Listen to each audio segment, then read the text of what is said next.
இருக்கீங்க? ஓகே. வாழ்க வளமுடன், வாழ்க வளமுடன். அன்னையை வணங்கி, தந்தையை வணங்கி, உயர்குரு வேதாத்ரி மகரிஷி அவர்களை வணங்கி இன்றைய நிகழ்வை தொடங்கலாம். வாழ்க வளமுடன்.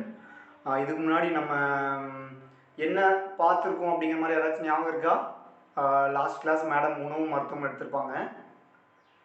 உணவு முறை, சாத்வீக உணவு அதெல்லாம் பார்த்துருப்பீங்க.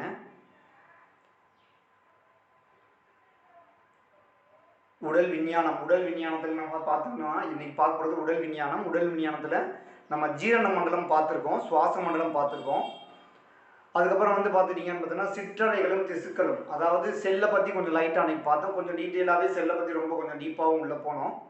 இன்றைக்கி வந்து பார்த்திங்கன்னா அந்த எலும்பு மண்டலம், கழிவு நீக்க மண்டலம், சுவாசம், நரம்பு மண்டலம், அப்புறம் மூளையின் அமைப்பும் செயல்பாடு, இதில் கொஞ்சம் லைட்டாக கான்சன்ட்ரேட் பண்ணலான்னு நினைக்கிறேன்.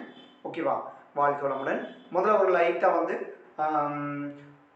இந்த உடலின் தலைப்பில் லைட்டாக மேலே பார்த்துக்கலாம். முதல்ல எடுத்தவொடனே சிற்றறைகளும் திசுக்களும், அதாவது செல்கள் பல இணைந்தது வந்து திசுக்கள் அப்படின்னு சொல்கிறோம். செல் அப்படிங்கிறது வந்து பார்த்தோன்னா ஒரு ஃபேக்ட்ரி மாதிரி வேலை செஞ்சிட்ருக்கு.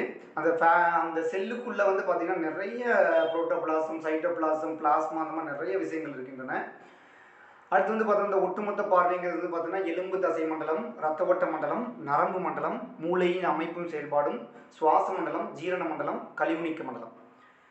இப்போ எலும்பு தசை மண்டலம்னா நம்ம உடம்புல மொத்தம் வந்து 206 எலும்புகள் இருக்கின்றன அப்படின்னு சொல்கிறாங்க. அந்த எலும்புல வந்து பெரிய எலும்பு இருக்கிறதுலே வந்து காலில் இருக்கிற தொடை எலும்பு தான் வந்து பார்த்தீங்கன்னா மிகப்பெரிய எலும்பு. அதுக்கப்புறம் வந்து காதில் இருக்கக்கூடிய ஸ்டெப்பியா அப்படிங்கிறது தான் வந்து பார்த்தோன்னா இருக்கிறதுலே சின்ன எலும்பு, அதை குருத்தெலும்பு அப்படின்னு சொல்கிறாங்க. ஓகேவா? இந்த மாதிரி பல வகையான எலும்பு மண்டலங்களால் ஆனது தான் வந்து பார்த்தோன்னா நம் உடல். இந்த எலும்பு மண்டலம், இந்த எலும்பு இல்லை என்பதான் நம்ம உடல் எப்படி இருக்கும்? உதாரணத்துக்கு நம்மக்கிட்ட எலும்பு இல்லை, எலும்பு இல்லைன்னா எப்படி இருக்கும்? நாம் எப்படி இருப்போம்? நேரம் நீங்கள் நிமிர்ந்து நிற்க முடியுமா? உட்காந்துட்டு இருக்க முடியுமா? எப்படி இருப்போம் நம்ம? எலும்பு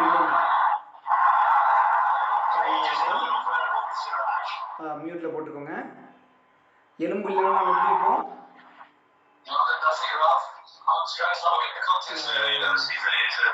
மியூட்டில் போட்டுக்கோங்க.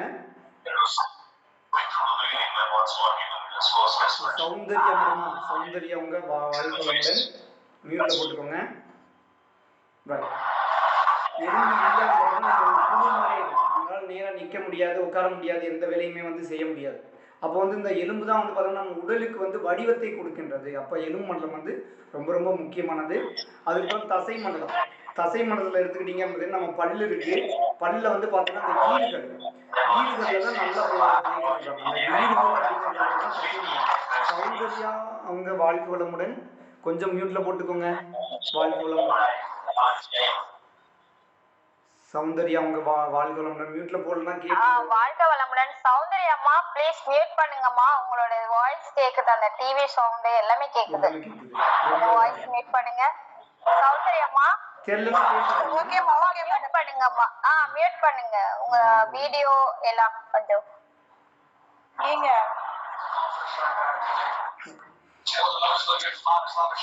அடுத்து வந்து பார்த்தீங்கன்னா எலும்புகள் தான் வந்து பார்த்தீங்கன்னா உடலுக்கு வந்து பார்த்தோன்னா வடிவமைப்பு தருகின்றது.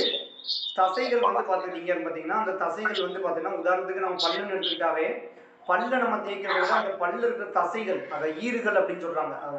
வாயில் இருக்கும்போது அந்த தசைகளுக்கு வந்து ஈறுகள் அப்படின்னு சொல்றாங்க. அதே மாதிரி ஒவ்வொரு இதுக்குமே தசைகளுக்கு வந்து மென் தசைகள், தசைகள், அந்த மாதிரி வந்து பல வகையான பேர் வந்து கொடுக்குறாங்க. அப்ப அந்த தசைகள் வந்து நம்மளுக்கு உடலுக்கு வந்து பார்த்துட்டீங்கன்னா ஒரு எலும்பும் தோல், தசைகள் இல்லை என்பதெல்லாம் எப்படி இருப்பாங்க? எலும்பும் தோலுமாக இருக்காங்க அப்படின்னு மாதிரி சொல்லுவாங்க. சரியா? அப்ப அந்த தசைகள் வந்து பார்த்தீங்கன்னா ஒரு பார்க்கறதுக்கு ஒரு சேப்பை வந்து நம்மளுக்கு கொடுக்குது. அடுத்து வந்து பார்த்துட்டீங்கன்னா ரத்த ஓட்ட மண்டலம். அந்த ரத்த ஓட்ட மண்டலம் ஓடிட்டு இருக்கிறதுனால தான் வந்து பார்த்தோன்னா நம்ம உடற்பயிற்சியில் என்ன சொல்கிறோம்? ரத்த ஓட்டம், வெப்ப ஓட்டம், காற்றோட்டம். அது ரத்த ஓட்டம் தான் ரொம்ப ரொம்ப முக்கியமானது.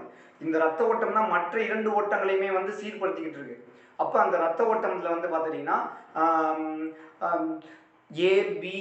ஏபிஓ அப்படின்னு சொல்கிறாங்க. அதுக்கப்புறம் positive blood group, negative blood group, அதெல்லாம் சொல்கிறாங்க. அப்போ வந்து பார்த்தோன்னா இந்த இது எல்லாமே வந்து பார்த்தீங்கன்னா ரத்த ஓட்ட மண்டலத்தில் வந்து நம்ம பார்க்க வேண்டியது. அடுத்து நரம்பு மண்டலத்தில் வந்து பார்த்தோம்னா தானியங்கி நரம்பு மண்டலம், மைய நரம்பு மண்டலம் அப்படின்ட்டு 2 வகையான நரம்பு மண்டலம் இருக்கின்றன. அதில் சில நரம்புகள் நரம்பு மண்டலங்கள் வந்து உள்ளே ஆடாது. அது எல்லாத்தையுமே நரம்பு மண்டலத்தில் கொஞ்சம் லைட்டாக பார்த்துடலாம். அடுத்து மூளை. மூளை வந்து பார்த்துட்டிங்கன்னா வலது பக்கம் இருக்கிற மூளை இடது பக்கம் மூளை என்று 2 மூளையாக பிரிக்கிறாங்க. அதுக்கப்புறம் பின்னாடி முகுலம் அப்படிங்கிற ஒரு அமைப்பு இருக்குது. இது எல்லாமே வந்து பார்த்திங்கன்னா மூளையினுடைய அமைப்பில் வருது. அதுக்கப்புறம் செயல்பாடு அப்படிங்கிறது பார்த்திங்கன்னா நம்முடைய ஞாபகப்படுத்துறது, ஞாபக சக்திக்கு வந்து பார்த்திங்கன்னா இந்த மூளை வந்து மிகவும் பயனுள்ளதாக இருக்கின்றது. அப்புறம் நம்ம சிந்தனை பண்ணுறது, நம்முடைய படைப்பாற்றல், அது எல்லாத்துக்குமே வந்து என்னதுதான் இந்த மூளை தான் வந்து பார்த்தோன்னா மிகப்பெரிய வேலையை செய்து கொண்டிருக்கு. நம்முடைய எண்ணங்களாக கன்வெர்ட் ஆகுறதுக்கு கூட என்னதுதான் இந்த மூளையின் மூலமாக தான் பல விதமான செயல் நடந்துகிட்டு இருக்கு. அடுத்து சுவாச மண்டலம் நம்மளுக்கு தெரியும்.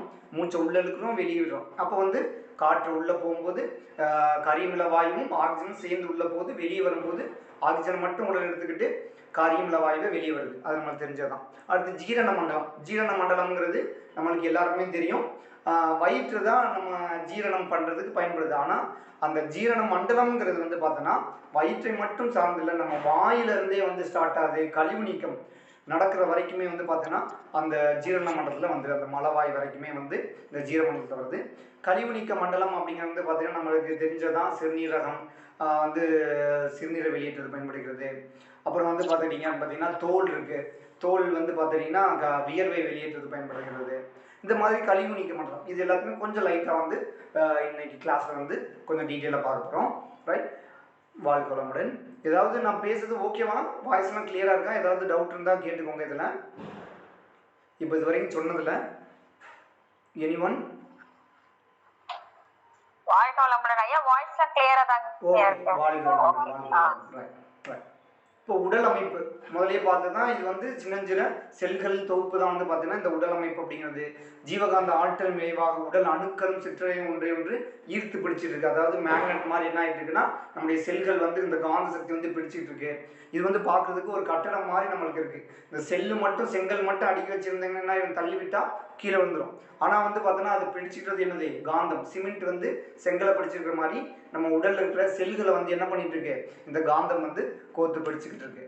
அடுத்து சிற்றலைகளும் திசுக்களும் பல வகையான சிற்றவைகள் வந்து இருக்கு. செல்களுடைய சேப்பு வந்து பார்த்தீங்கன்னா கோள வடிவம், நீல வடிவம், வட்ட வடிவம், இந்த மாதிரி பல வகையான வடிவங்களில் வந்து பார்த்தோன்னா இந்த செல்கள் வந்து இருக்கின்றன. இதெல்லாம் ரொம்ப டீட்டெயிலாக தேவையில்லை. நம்ம எக்ஸாமுங்கிறதுக்காக பெரும்பாலும் நம்ம வந்து மனவளக்கலையில் வந்துட்டிங்கன்னாவே வந்து பார்த்தீங்கன்னா நீங்கள் எக்ஸாமுக்கு ரொம்ப மெனக்கட வேண்டாம். ஒரு பரீட்சை அப்படிங்கிறது வந்து பார்த்தோன்னா ஒரு சர்டிஃபிகேட்காகத்தான் மட்டும்தான். அதையும் மீறி வந்து பார்த்தோன்னா நம்ம எவ்வளவு ஆழ்ந்து தியானம் பண்ணுறோம், நம்முடைய உடலை எப்படி ஆரோக்கியமாக வச்சுக்கிறோம், டெய்லி நம்முடைய உடற்பயிற்சி எல்லாம் செஞ்சு காய்கறிகள்லாம் பயிற்சி செஞ்சு, அதுதான் ரொம்ப ரொம்ப முக்கியம். அதனால் நீங்கள் என்ன பண்ணுறீங்கன்னு பார்த்தீங்கன்னா நேரம் கிடைக்கும் போதெல்லாம் பக்கத்தில் இருக்கிற அறிவு திருக்கோயிலுக்கு, அறக்கட்டளைக்கு அல்லது தவ மையத்துக்கு உறுதியாக போய் வந்து என்ன பண்ணணும்னு பார்த்தோன்னா நீங்கள் இந்த தியானமெல்லாம் வந்து நல்லா ஆழ்ந்து பண்ண தான் உங்களுடைய மன உறுதி கிடைக்கும். இப்போ எனக்கு காலைல நான் எந்திரிக்கணும்னு நினைக்கிறேன் சார், எக்ஸசைஸ் பண்ணணும்னு நம்ம உடற்பயிற்சி வெளிமுறை உடற்பயிற்சி பண்ணணும்னு நினைக்கிறேன், ஆனால் அடுத்த நாள் எந்திரிக்க மாட்டேங்கிறீங்க அப்படின்னு நினைச்சிங்கன்னு பார்த்தீங்கன்னா அது காரணம் என்னன்னு பார்த்தா நம்மளோட மன உறுதி வந்து இல்லை. இதை அக்செப்ட் பண்ணுறீங்களா? எனிஒன்? நீங்கள் காலைல வந்து எந்திரிச்சு நான் 5 மணிக்கு எந்திரிக்கணும்னு நினைக்கிறீங்க, ஆனால் என்ன பண்ணுறீங்க? இந்த இப்போ குளிர் வேறு ஆரம்பிச்சிருச்சு, பனி வேறு நிறையா பெய்யறதுனால நம்ம என்ன பண்ணுறோம்? நைட் காலைல எந்திரிக்கிறது என்னது ஒரு 7 மணி 6 மணி 5 மணிக்கு எந்திரிக்கணும்னு மனசு நினைக்குது, ஆனால் உடல் என்ன பண்ணுது? ஒத்துழைக்க மாட்டேங்குது. அப்போ என்ன பண்ணுறோன்னு பார்த்தீங்கன்னா ஒரு சரி இன்றைக்கி ஒரு நாள் தூங்கிக்கலாம் அப்படின்ட்டு என்ன பண்ணிடுறோம்? கொஞ்சம் அரை மணி நேரம் 1 மணி நேரம் எக்ஸ்ட்ரா தான் தூங்க சொல்லுது.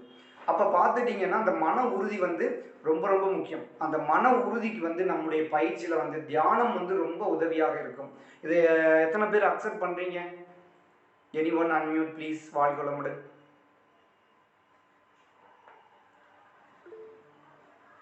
வாழ்க வளமுடன். ஓகே, ரைஸ் ஜெயந்தி அவங்க இது பண்ணியிருக்காங்க, சிந்து அவங்க ஓகே. வாழ்க வளமுடன். ஓகே, இது கோமதி அவங்களும் அக்செப்ட் பண்ணுறாங்க. ரைட். அப்போ நம்ம பக்கத்தில் இருக்கிற மன்றத்துக்கு போய் நம்ம அந்த கூட்டுத்தவம் வந்து பார்த்தீங்கன்னா அது வந்து சத்சங்க தொடர்பு ரொம்ப ரொம்ப முக்கியம். நம்ம வீட்டிலேருந்தே பண்ணும்போது வந்து பார்த்தோன்னா பல விதமான தடைகள் வந்து இருக்கும். ஆனால் வந்து நீங்கள் கூட்டுத்தவம் போகும்போது எல்லாருமே ஒரே எண்ணத்தோடு வரும்போது என்ன ஆகும்னு பார்த்தீங்கன்னா நம்மளுக்கு என்ன ஆகும்னு பார்த்தீங்கன்னா அந்த தவம் வந்து நீங்கள் பண்ணணும்னு நினைக்கலனாலுமே வந்து பார்த்தீங்கன்னா என்ன பண்ணும்? அந்த சூழ்நிலையினால எண்ணங்கள் வருதுன்னு மாதிரி சொல்லியிருக்காங்கல்ல. அப்போ வந்து பார்த்தீங்கன்னா அந்த சூழ்நிலை, சிறப்பான சூழ்நிலை வந்து தியானம் பண்ணுறதுக்கு உங்களுடைய மனதை வந்து பக்குவப்படுத்தும். அப்போ நீங்கள் அந்த மாதிரி தொடர்ந்து தியானம் பண்ணி பண்ணி பழகிட்டீங்கன்னு பார்த்தீங்கன்னா உங்களுடைய உடல் செல்கள் அந்த சிற்றறைகள் திசுக்கள்லாம் இருக்கு பார்த்தீங்களா, அதெல்லாம் என்ன சொல்லும், நீ தியானம் பண்ணு, இன்னைக்கு நீ தியானம் பண்ணலை அப்படிங்கிற மாதிரி அது பேச ஆரம்பிக்கும் நம்மகிட்ட. அப்போ அந்த அளவுக்கு வந்து நம்ம என்ன பண்ணணும்னா பக்கத்தில் இருக்க நம்ம அறிவு திருக்கோயில் அறக்கட்டளை தவமயங்களுக்கு போய் அன்பர்களுடைய பேராசிரியர்கள் துணை பேராசிரியர்கள்லாம் தவம் பண்ணுறாங்கன்னா அவங்க கூட சேர்ந்து வந்து தியானம் பண்ணுறதுக்கு முயற்சி பண்ணுங்கள். அது சத்சங்க தொடர்பு மட்டும் எப்போவுமே எப்படி இருக்குன்னா கனெக்ஷனில் இருந்துக்கிட்டே இருக்கும். அதை விட்டுட்டீங்கன்னு பார்த்தீங்கன்னா நம்மளுக்கு வந்து அந்த எண்ணம் வந்து வராது. அப்போ நம்ம ஒரு செயலை செய்யணும்னு நினச்சிங்கனாவே என்ன பண்ணணும், அந்த செல்கள் வந்து அப்படியே வந்து சேர்ந்து நம்மளுக்கு ஒத்துழைக்கணும். செல்கள்லாம் அந்த நம்மகிட்ட பேசணும். அப்படி பேசணும் அப்படின்னா வந்து பார்த்தீங்கன்னா அதை நம்ம கவனிக்கணும். அதை கவனிக்கணும்னா நம்ம தியானம் பண்ணால் மட்டும்தான் கண்டிப்பாக முடியும். ரைட்டா? வாழ்க்கை வளங்கள். அப்புறம் செல்களின் செயல்பாடுகள் அப்படின்னு பார்த்துட்டிங்கன்னு பார்த்தீங்கன்னா சிற்றறைகளை வளர்ச்சியடை செய்கிறதுக்கு பயன்படுது. அப்புறம் சத்து பொருட்களை ஆற்றலாக மாற்றுறதுக்கு, அப்புறம் தூண்டு வினைக்கு பதில் வினை புரியும். இப்போ நான் பேசுகிறேன் அப்படின்னு பார்த்தீங்கன்னா அதை நீங்கள் கேட்குறீங்க, கேட்டுட்டு ஒரு ரெஸ்பாண்ட் பண்ணுறீங்கன்னு பார்த்தீங்கன்னா என்னது, நம்ம இந்த காதில் இருக்கக்கூடிய செல்கள் போய் கேட்டு சரி சார் கேட்குறாரு அதுக்கு நம்ம ரெஸ்பாண்ட் பண்ணுவோம். அந்த எல்லா வினைகளுக்குமே வந்து பார்த்தீங்கன்னா இந்த செல்கள் தான் வந்து உதவியாக இருக்குது. இனப்பெருக்கத்துக்கும் வந்து பார்த்தீங்கன்னா இந்த செல்கள் தான் உதவியாக இருக்கின்றது. செல்கள் வந்து அன்றைக்கே நம்ம பார்த்தாச்சு, கொஞ்சம் ரொம்ப டீட்டெயிலாக போனதுனால ரொம்ப உள்ளே போக வேண்டாம்னு நினைக்கிறேன். இதுதான் வந்து செல்லுடைய அமைப்பு. அதில் கோல்கி ஆப்பரேட்டஸ், புரோட்டோபிளாசம், சைட்டோபிளாசம் இதெல்லாம் ரொம்ப டீப்பாலாம் நிறையா கேட்க மாட்டாங்க. சரியா? டிஎன்ஏ, ஆர்என்ஏ, குரோமோசோம் அந்த மாதிரிலாம் நிறைய விஷயங்கள் வந்து இந்த செல்களுக்குள்ளே இருக்கின்றன. ரைட்டா? அணுக்கருங்கிறது அந்த செல்லுக்கு நடுவில் இருக்கிறது அணுக்கருன்னு சொல்கிறோம். அடுத்து குரோமோசோம், அதுதான் வந்து பார்த்தோன்னா மரபணுக்களை வந்து கடத்துகின்றது. நம்ம ஒருத்தவங்க சுகர் இருக்குன்னா அடுத்து வர்றதுன்னு பார்த்தோன்னா இந்த குரோமோசோம் டிஎன்ஏ அது மூலமாக தான் வந்து பார்த்தோன்னா அந்த பாரம்பரிய பதிவுகளை வந்து கடத்தப்படுகின்றது. மரபணுக்களை பற்றி போனோம்னா அப்படி டீட்டெயிலாக நிறையா போயிட்டு இருக்கலாம். குரோமோசோம்களில் நம்ம உடம்புல எத்தனை குரோமோசோம்கள், நம்ம எக்ஸாம் ஓரியன்டாக பார்க்கும்போது நம்ம உடம்புல எத்தனை குரோமோசோம்கள் இருக்குது அப்படின்னு கேட்பாங்க. எத்தனை குரோமோசோம்கள் இருக்கின்றன நம்ம உடலில்?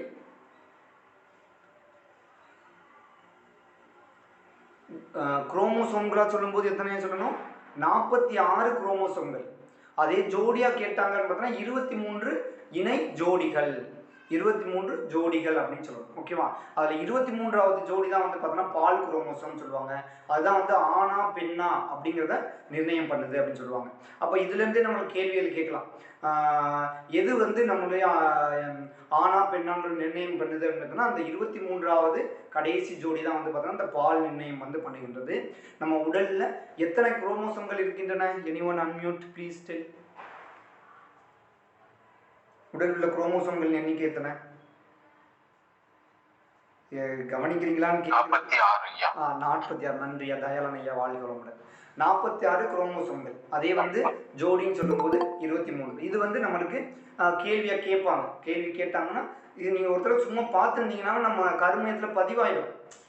அதனால தான் வந்து ஸ்லைடு போட்டு நடத்துறது, ஆன்லைன் நடத்துறதுனால வந்து ஸ்லைடு போட்டு அந்த வார்த்தைகள்லாம் போட்டு நம்பர்லாம் காமிக்கிறது வந்து அந்த நம்பர்ஸ் இருக்கிறது கொஞ்சம் பார்த்துக்கோங்க. அந்த ஆப்ஷன்ஸ் கேட்கும்போது 4 ஆப்ஷனில் கேட்கும்போது 45, 44, 42 அப்படின்னு கேட்டாங்கன்னா நம்ம கரெக்டாக 46 அப்படிங்கிறத சூஸ் பண்ணுறதுக்கு தயாராக இருக்கணும். அதே மாதிரி ஜோடி அப்படின்னு கேட்கும்போது 23. ஓகே, ஞாபகம் வச்சுக்கோங்க. அப்புறம் இந்த மூலங்கள் கூட்டு பொருட்கள் என்னென்னலாம் இருக்குது அப்படின்னு பார்த்தீங்கன்னா அடினைன், தைமின், அடுத்து சைட்டோசின், குவானின் அப்படின்லாம் நிறைய விஷயங்கள் இருக்கின்றன. இந்த அளவுக்குலாம் ரொம்ப டீட்டெயிலாக போக மாட்டாங்க. அந்த அழிந்த செல்கள் தான் வந்து பார்த்தீங்கன்னா இந்த வியர்வை, வெளிமூச்சு, உடல் கழிவுகளாக வாயிலாக வெளியேற்றப்படுகின்றன. சரியா? நம்ம பெரும்பாலும் என்ன பண்ணுறோம்னு பார்த்தா நம்ம காலையில் எழுந்திரிச்சோடனே இந்த மாதிரி லைட்டாக இந்த இடத்துல சும்மா இது பண்ணிக்கிட்டிங்கன்னா கையை தேய்ச்சி விட்டீங்க அப்படின்னா கழுத்தை தேய்ச்சிங்கனாவோ இந்த இடத்துல தேய்ச்சிங்கனாவோ அழுக்கு மாதிரி வரும். அதெல்லாம் எதுவும் கிடையாது. நம்முடைய அழிந்த செல்கள், கண்ணுக்கு தெரியாத செல்கள், பல லட்சம் செல்கள் சேர்ந்து அந்த அழுக்கு நம்ம கண்ணுக்கு தெரிகின்றது. அப்போ வந்து பார்த்தோன்னா இந்த செல்கள் தான் வந்து பார்த்தோன்னா அழிந்த செல்கள் தான் வந்து கழிவாக நாம் வெளியே பார்க்க முடிகின்றது. அடுத்து அந்த நம்மளுக்கு தெரிஞ்சதான் இது பெரும்பாலும் நம்ம இறைநிலை, இறைத்துகள். அடுத்து வந்து பார்த்தோன்னா விண்ணில் இருந்தால் அணு வந்து உருவாகிறது. மூலகம்ங்கிறது இது முன்னாடி பார்த்தாச்சு, நிலம், நீர், நெருப்பு, காற்று, ஆகாயம். அமினோ அமிலங்கள் கேட்பாங்க. ஏதாவது ஒரு பேர் கேட்டு இதில் எது அமிலம், அமினோ அமிலம் கேட்பாங்க. அடினைன், தைமின், சைட்டோசின், குவானின் இந்த மாதிரி 4 அமினோ அமிலங்கள் இருக்கின்றன அப்படிங்கிறத தெரிஞ்சுக்கோங்க. அதில் வந்து நீங்கள் உங்களுக்கு கேட்பாங்க, உதாரணத்துக்கு வந்து கீழ்கண்டவை எவை அமினோ அமிலங்கள் அப்படின்னு கேட்பாங்க. அதில் ஒன்று வந்து தயமின் கொடுத்துருக்காங்க, இன்னொன்று வந்து பார்த்தோன்னா செல்கள், இன்னொன்று வந்து திசுக்கள், இன்னொன்று வந்து பார்த்தோன்னா எலும்புகள் அப்படின்னு கொடுத்துருந்தாங்கன்னா நம்ம என்ன பண்ணோம், அந்த தயமின் அப்படிங்கிறத சூஸ் பண்ணுறது ரெடியாக இருக்கும். சரியா, ரொம்ப டஃப்பாலாம் கேட்க மாட்டாங்க. அதனால் வந்து முந்தியாச்சும் தியரிட்டிக்கலாக இருந்தது, இப்போ ஆப்ஷன்ஸ் தான். ஒரு தடவை நீங்கள் பார்த்துருந்தீங்கன்னாவே கருமையத்தில் பதிவு வச்சுக்கிங்கனாவே நம்ம சொல்கிறத ஆன்லைன் கிளாஸ்லையும் அட்டன் பண்ணுங்கள், டேரக்ட் கிளாஸ் எடுத்தாலும் அங்கேயும் போய் அட்டன் பண்ணுங்கள். நீங்கள் எத்தனை தடவை 2-3 தடவை பார்க்க நம்ம கருமையத்தில் பதிவாகிட்டே இருக்கும். சரியா, அதனால் இந்த ஆன்லைன் கிளாஸ் அட்டன் பண்ணும்போது என்ன பண்ணுறீங்கன்னு பார்த்தீங்கன்னா கொஞ்சம் லைவில் இங்கே கவனிங்க. சரியா, வாழ்க்கை மன்றத்தில் சொல்லிட்டாங்க அப்படிங்கிறதுக்காக கவனிக்காமல் நீங்கள் ஒரு நம்மக்கிட்ட ஒரு ஒரு விழிப்புணர்வு வரணும், நம்மக்கிட்ட வந்து பார்த்தோன்னா ஒரு அறிவில் மேம்பாடு அடையணும் அப்படிங்கிற ஒரு எண்ணத்தோடு நீங்கள் அட்டன் பண்ண போதும். அதுவே வந்து இறைநிலை வந்து உங்களுக்கு அதுக்கான சூழ்நிலையும் ஏற்படுத்தி வைக்கும். ஓகேவா, ரைட். இப்போ பார்த்ததில் என்னென்ன பார்த்துருக்கோம்னு பார்த்தோன்னா மரபணுவை பார்த்துருக்கோம், குரோமோசோம் பற்றி பார்த்துருக்கோம். குரோமோசோம்கள் எத்தனை இருக்கின்றன?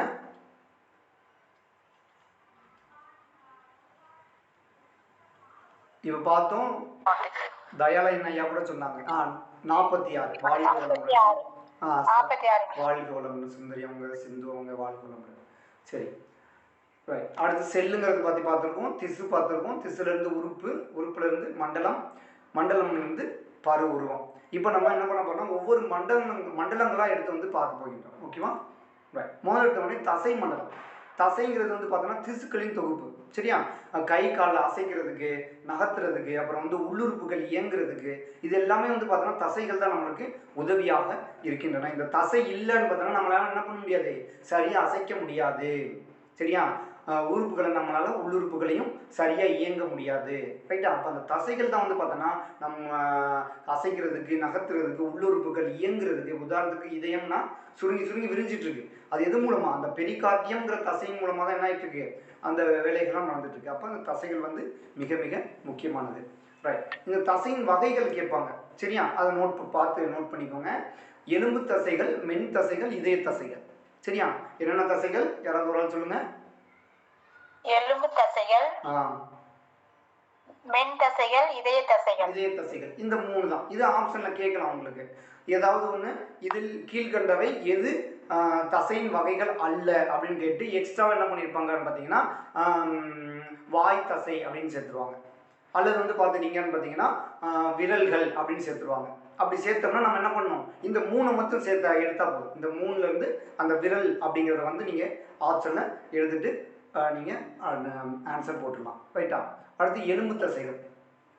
இவை வந்து ஒருவருடைய இயக்கத்துக்கும் விருப்பத்திற்கும் உணர்வுகளுக்கும் ஏற்ப செயல்படும் தன்மையுடையன. இப்போ உதாரணத்துக்கு வந்து பார்த்தீங்கன்னா இந்த எலும்பு தசைகள் வந்து பார்த்துட்டிங்கன்னா, இப்போ நான் கையை அசைச்சு பேசணும்னு நினைக்கிறேன்னா நான் வந்து நினைக்கிறேன் இந்த கையை அசைச்சு பேசணும்னு நினைக்கிறேன்.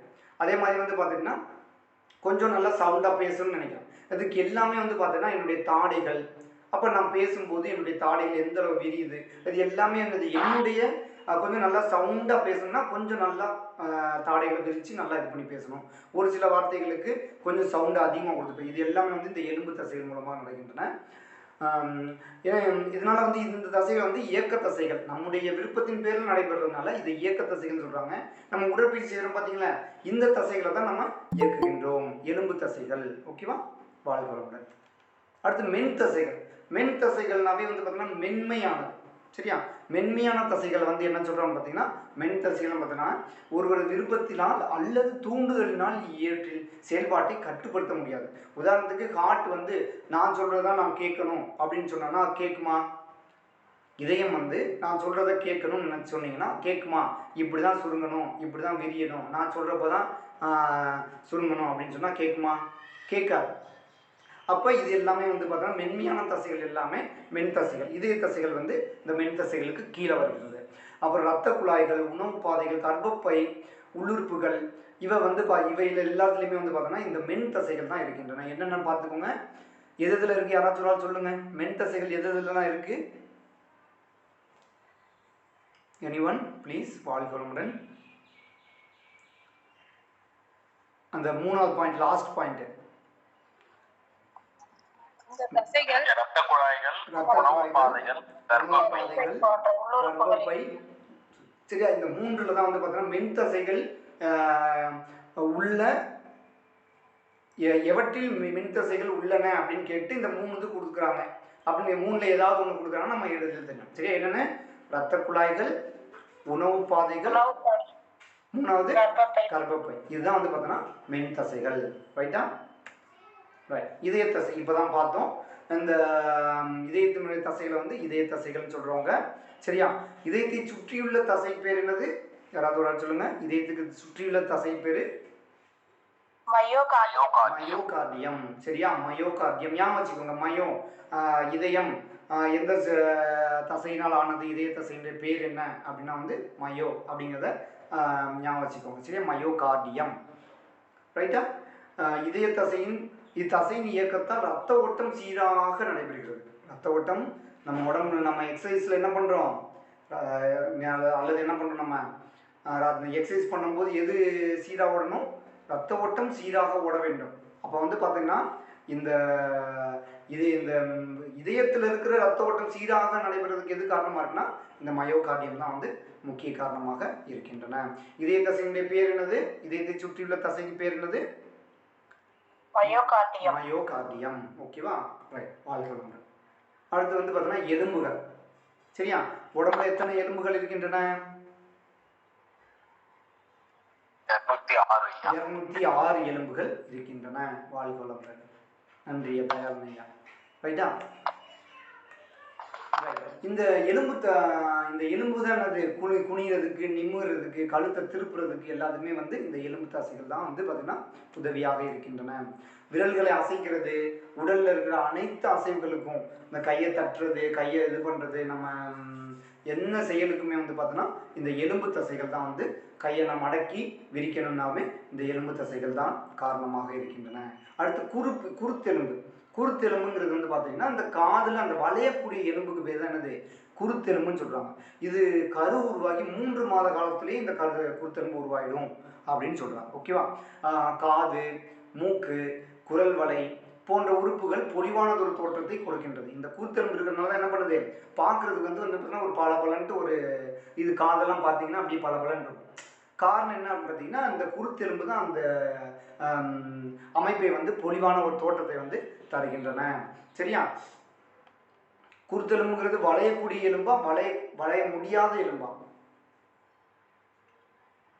குருத்தெலும்புங்கிறது வளையக்கூடிய எலும்பு தான் வந்து கேட்பாங்க. தொடையில் உள்ள எலும்புகள் வளையக்கூடியதா இல்லையா அப்படின்னு கேட்டு கீழே வந்து ஆப்ஷன் கொடுத்துருப்பாங்க, அல்லது 4 ஆப்ஷன் கொடுத்துருந்தாங்கன்னா நம்ம தொடை எலும்புகள் வளையுமா வளையாதா? தொடை எலும்பு ஒரு எலும்பு இருக்கு, அந்த எலும்பு வளையுமா வளையாதா? வளையாது. குருத்தெலும்பு மட்டும்தான் வளையக்கூடியது. ஓகேவா? வாழ்க்கை. இந்த முதுகெலும்பு. அடுத்து முதுகெலும்பு வழியாக தான் வந்து பார்த்தோம்னா முதுகு தண்டுவடம் செல்கின்றது. நம்ம என்ன பண்றோம்? தண்டுவட பயிற்சி செய்கின்றோம். மூச்சு எடுத்துக்கிட்டே ஆக்கினை, மூச்சை விட்டுக்கொண்டே மூலாதாரம். சரியா, அப்போ பண்ணும்போது வந்து பார்த்தீங்கன்னா நம்ம என்னது? தண்டுவட சுத்தி. அந்த தண்டுவடம் எதுக்கு உள்ள இருக்கு? இந்த முதுகெலும்புக்குள்ள தான் வந்து பார்த்தோம்னா இந்த தண்டுவடமானது இருக்கின்றது.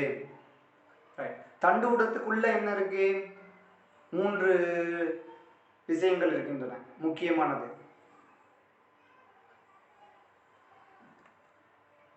தண்டுவடத்துக்குள்ள என்ன இருக்கு? வாழ்வுடன் 3 முக்கியமான நாடிகள். நன்றி கோமதிமா. வாழ்வுடன் நாடிகள் வந்து கேட்பாங்க. இடகலை, பிங்களை, சுழுமுனை அப்படிங்கிற 3 நாடிகள் வந்து இருக்கின்றன. தண்டுவடம் எங்கு இருக்கின்றது? எதற்குள் இருக்கிறது? முதுகெலும்பிற்குள் இருக்கின்றது. சரியா, வாழ்வுடன். இந்த முதுகெலும்பு பயன்கள் வந்து பார்த்தோன்னா திரும்புறதுக்கு, வளையிறதுக்கு, நிமிர்றதுக்கு, குனியறதுக்கு எல்லாத்துக்குமே வந்து பார்த்தோன்னா இந்த முதுகெலும்பு தான் வந்து உதவியாக இருக்கின்றது. நிறைய பேருக்கு என்னாச்சு? இப்போ நிறையா வந்து குனிஞ்சு உட்காந்து முதுகு வலிக்க ஆரம்பித்து விட்டது. சரியா, நேராக நிமிர்ந்து உட்கார முடியலை, எல்லாத்துக்கும் காரணம் இந்த முதுகு வலி, முதுகெலும்பு வலி. ரைட்டா? அடுத்து ரத்த ஓட்ட மண்டலம். இப்போ பார்க்க போகிறது இப்போ என்ன பார்த்தோம்னா தசை மண்டலம் பார்த்தாச்சு. தசை மண்டலத்தில் என்னென்ன இருக்கு? 3 தசை மண்டலத்தினுடைய வகைகள் என்னென்ன?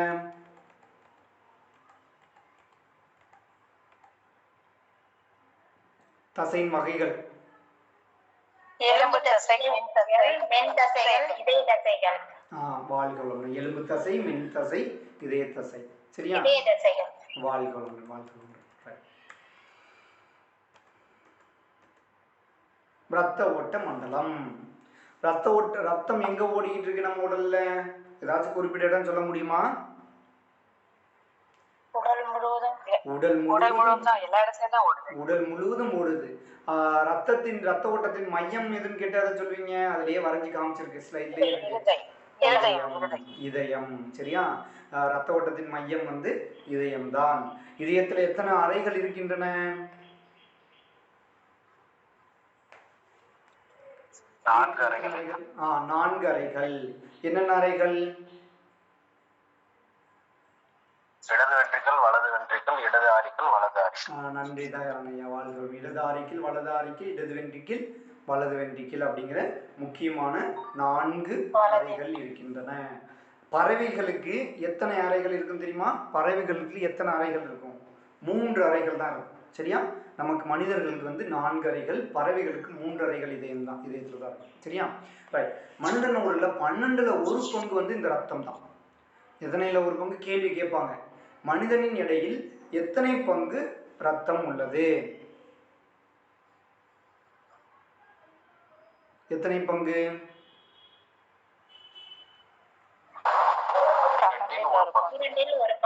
12ல் 1 பங்கு. 12ல் 1 பங்கு. அதில் ஆப்ஷன் கொடுத்துருப்பாங்க 14/1, 15/1 அப்படின்னு கொடுத்துருந்தாங்கன்னா நம்ம 12/1 அதை தான் சூஸ், 1/12 அதுதான் நம்ம சூஸ் பண்ணணும். ஓகேவா? ரைட். ரத்தத்தில் 50% திரவம் இருக்குது, 45% ரத்த செல்கள் இருக்கின்றன. நம்ம அன்னைக்கு ரத்தத்தில் கொஞ்சம் பார்த்துருந்தோம். ரத்த செல்கள் எத்தனை செல்கள் மொத்தம்? ரத்தத்தில் இருக்கக்கூடிய செல்கள் எத்தனை? மொத்தம் 3 செல்கள் இருக்கின்றன. ஓகேவா? ஒன்று ரத்த வெள்ளை செல்கள், ரத்த சிவப்பு அணுக்கள் சொல்லலாம், அல்லது செல்கள் சொல்லிக்கலாம். ஓகேவா? ரத்த வெள்ளை அணுக்கள், ரத்த சிவப்பு அணுக்கள், ரத்த தட்டுக்கள். இந்த 3 தான் பார்த்தீங்கன்னா ரத்த செல்கள் அல்லது ரத்த அணுக்கள் அப்படின்னு சொல்லுவாங்க. சரியா? சிவப்பு ரத்த செல்கள், வெள்ளை ரத்த செல்கள், பிளாட்லெட்டுகள் அல்லது ரத்த தட்டுக்கள். பிளாட்லெட்டுகள்னு சொல்லிக்கலாம். உங்களுக்கு கேள்வியில் ஆப்ஷனில் கேட்பாங்க, பிளாட்லெட்டுகள் என்பது எது அப்படின்னு கேட்டு கீழே ரத்த சிவப்பு செல்கள், ரத்த வெள்ளை அணுக்கள், ரத்த தட்டுக்கள், அதுக்கப்புறம் பார்த்தீங்கன்னா ரத்த நாளங்கள் அப்படின்னு 4 ஆப்ஷன் கொடுத்தீங்கன்னா நீங்கள் எதை சூஸ் பண்ணுவீங்க?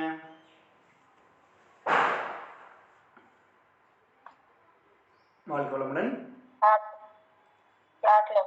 பிளாட்லெட்டுகள். சரியா? பிளாட்லெட்டுகள் ரத்த தட்டுக்கள் தான் பிளாட்லெட்டுகள் அப்படின்னு சொல்லுவாங்க. சரியா? ரைட்.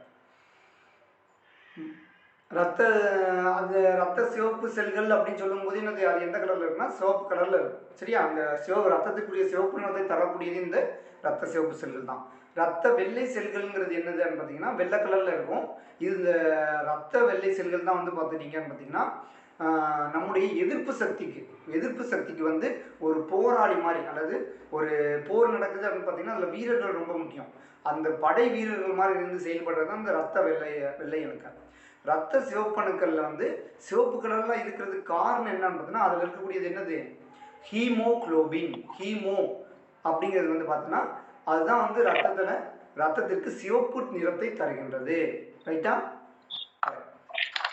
சரி. ரத்தம்னா அதில் என்னென்ன பொருட்கள் அடங்கியிருக்கு? ரத்தத்தினுடைய வகைகள் பார்த்தோம். சரியா?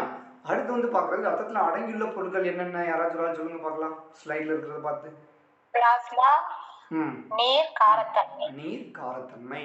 இந்த 3 தான் பார்த்தீங்கன்னா ரத்தத்தில் அடங்கியுள்ள பொருட்கள். ரத்தத்தில் இல்லாத பொருட்கள் அப்படின்னு கேட்டாங்கன்னா இந்த 3 ஆப்ஷன் கொடுத்துருப்பாங்க. எக்ஸ்ட்ரா ஒன்று பார்த்துட்டீங்கன்னு பார்த்தீங்கன்னா வேறு ஏதாவது வந்து பார்த்தோன்னா எலும்பு செல்கள் அல்லது வந்து செல்கள் அப்படின்னு கொடுத்துருக்காங்க. அப்போ நம்ம என்ன பண்ணலாம், ஈஸியாக வந்து என்ன பண்ணோம், ரத்தத்தில்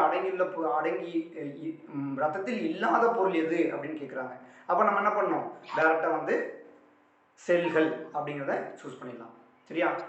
நான் பிளாஸ்மா, நீர், காரத்தன்மை, இதை ஞாபகம் வச்சுக்கோங்க. ஒரு தடவை பார்த்து, ஒரு தடவை நீங்கள் கண்ணை மூடி, ஒரு தடவை நீங்கள் மனசுக்குள்ளே சொல்லி வச்சுக்கிட்டீங்கன்னாவோ அல்லது எழுதி வச்சுக்கிட்டீங்கன்னாவோ உங்களுக்கு மறக்காது.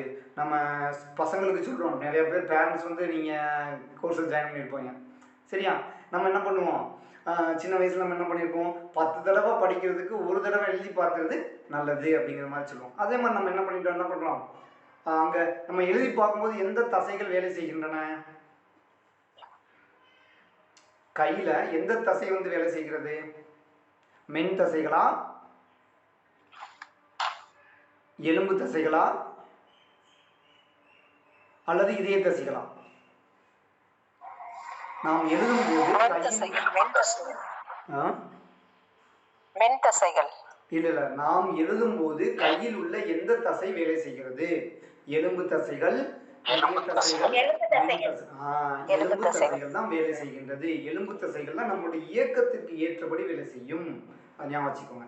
சரியா? மென் தசைகள்ங்கிறது இதயத்தில் இருக்கக்கூடியது வந்து மென் தசைகள்.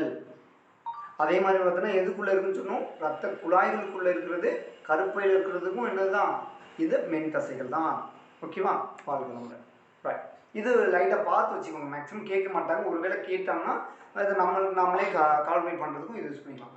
ரத்த செல்களின் எண்ணிக்கை, உதாரணத்துக்கு ரத்த சிவப்பு செல்கள் எத்தனை இருக்குது அப்படின்னு கேட்டிங்கன்னா 45 லட்சத்துலேருந்து 55 லட்சம் வரைக்கும் சராசரியாக இருக்க வேண்டும் ஒரு மனிதனுக்கு. இது கம்மியாகும் போது தான் நம்மகிட்ட என்ன ஆகும், ஹீமோக்ளோபின் கம்மியாயிடுச்சு. நல்லா வந்து என்ன பண்ணுங்க, பேரிச்சம்பழம் சாப்பிடுங்க, நல்லா அந்த கிஸ்முஸை ஊற வச்சு சாப்பிடுங்க, அந்த கருப்பு திராட்சை அல்லது கிஸ்முஸ் அதை ஊற வச்சு சாப்பிடுங்க அப்படிலாம் சொல்கிறது.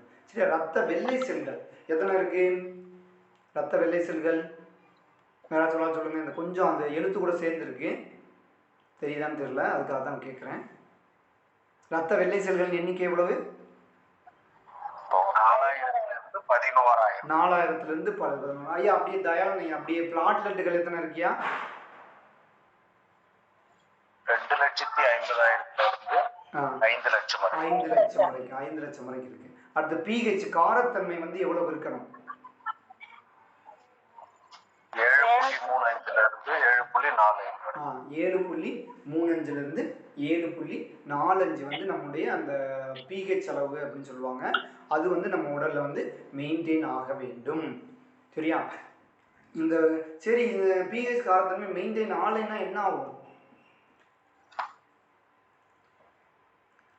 அசிடிட்டி அப்படின்னு சொல்றாங்கல்ல, அது வந்து என்னது, இதை நிர்ணயம் பண்ணி தான் வந்து இருக்கின்றது. அசிடிட்டி அதாவது ஹீட் அதிகமாகி அந்த ஆசிடாக மாறுறது, அது எல்லாமே வந்து பார்த்துக்கிட்டிங்கன்னா பிஹெச்னுடைய காரத்தன்மையுடைய அளவு மாறுறது மூலமாக தான் வந்து நடக்கின்றது. சரியா? அப்போ ரத்த சிவப்பு செல்கள் கம்மியாச்சு அப்படின்னா வந்து பார்த்தோன்னா நம்மளுக்கு என்ன வரக்கூடிய நோய் என்னது?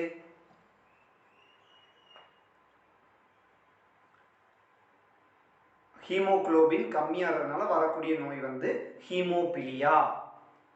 சரியா? ஹீமோபிலியா அந்த மாதிரி நோய்கள்லாம் வரும்.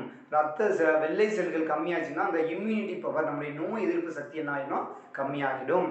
இந்த அளவு மெயின்டைன் ஆகணும்ட்டு அப்ராக்சிமேட்டாக வச்சுருக்காங்க. சரியா? 45 லட்சத்துலேருந்து 55 லட்சம் வரைக்கும் அந்த சிவப்பு செல்கள் இருக்கணும். 4000-லேருந்து 11,000 வரைக்கும் அந்த வெள்ளை செல்கள் இருக்கணும்.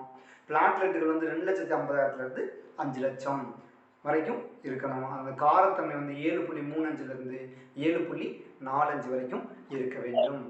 இது கூடுனாலும் குறைஞ்சாலும் நம்மளுக்கு வந்து பார்த்தோன்னா இரத்த சோகை அப்படிங்கிறது வந்து ஏற்படும். இரத்த சோகை அப்படிங்கிறது நோய் வந்து ஏற்படும் கம்மியாச்சுன்னா. ரைட்?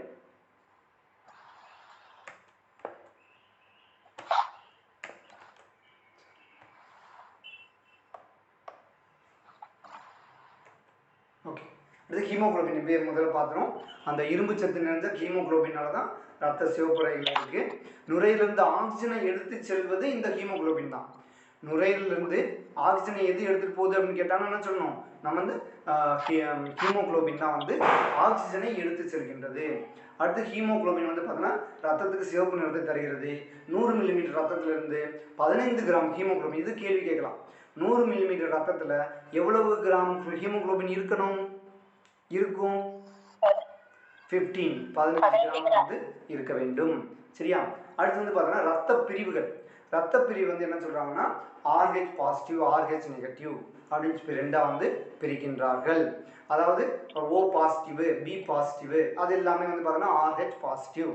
அதே வந்து நெகட்டிவ் அப்படின்னா வந்து O negative, A negative, B நெகட்டிவ்ங்கிற பிளட் குரூப் எல்லாமே வந்து பார்த்தோன்னா இந்த இதுல இருந்து வருது. சரியா? இதுல நெகட்டிவ் குரூப் மக்கள் வந்து ரொம்ப ரொம்ப கம்மியா இருக்குங்கிறத அனலைஸ் பண்ணி சொல்லியிருக்காங்க. இதுதான் வந்து ரத்த பிரிவுகள். சரியா? இதுல வந்து பார்த்தோன்னா A, B, AB, O அப்படிங்கிறத 4 தான் பிரிக்கிறாங்க. சரியா? இந்த கொடுப்புறவு யாருக்கெல்லாம் கொடுக்கலாம் அப்படிங்கிறது லெஃப்ட் சைடில் இருக்கு. யாரெல்லாம் அந்த ரத்தத்தை வந்து பெற்றுக்கொள்ளலாம். இப்போ உதாரணத்துக்கு யாருக்கும் ஆக்சிடென்ட் ஆயிடுச்சு, அவருக்கு வந்து பார்த்துட்டிங்கன்னா ஏபி வந்து ரத்தம் தேவை, ஏபி ரத்தம் தேவை. அப்போ வந்து ஏ கொடுக்க முடியுமா? ஏ குரூப் இருக்கேன், நான் வந்து ஏ குரூப் இருக்கேன், நான் வந்து பார்த்தோன்னா ஏபிக்கு கொடுக்கணும்னு நினைக்கிறேன் அப்படின்னா கொடுக்க முடியுமா?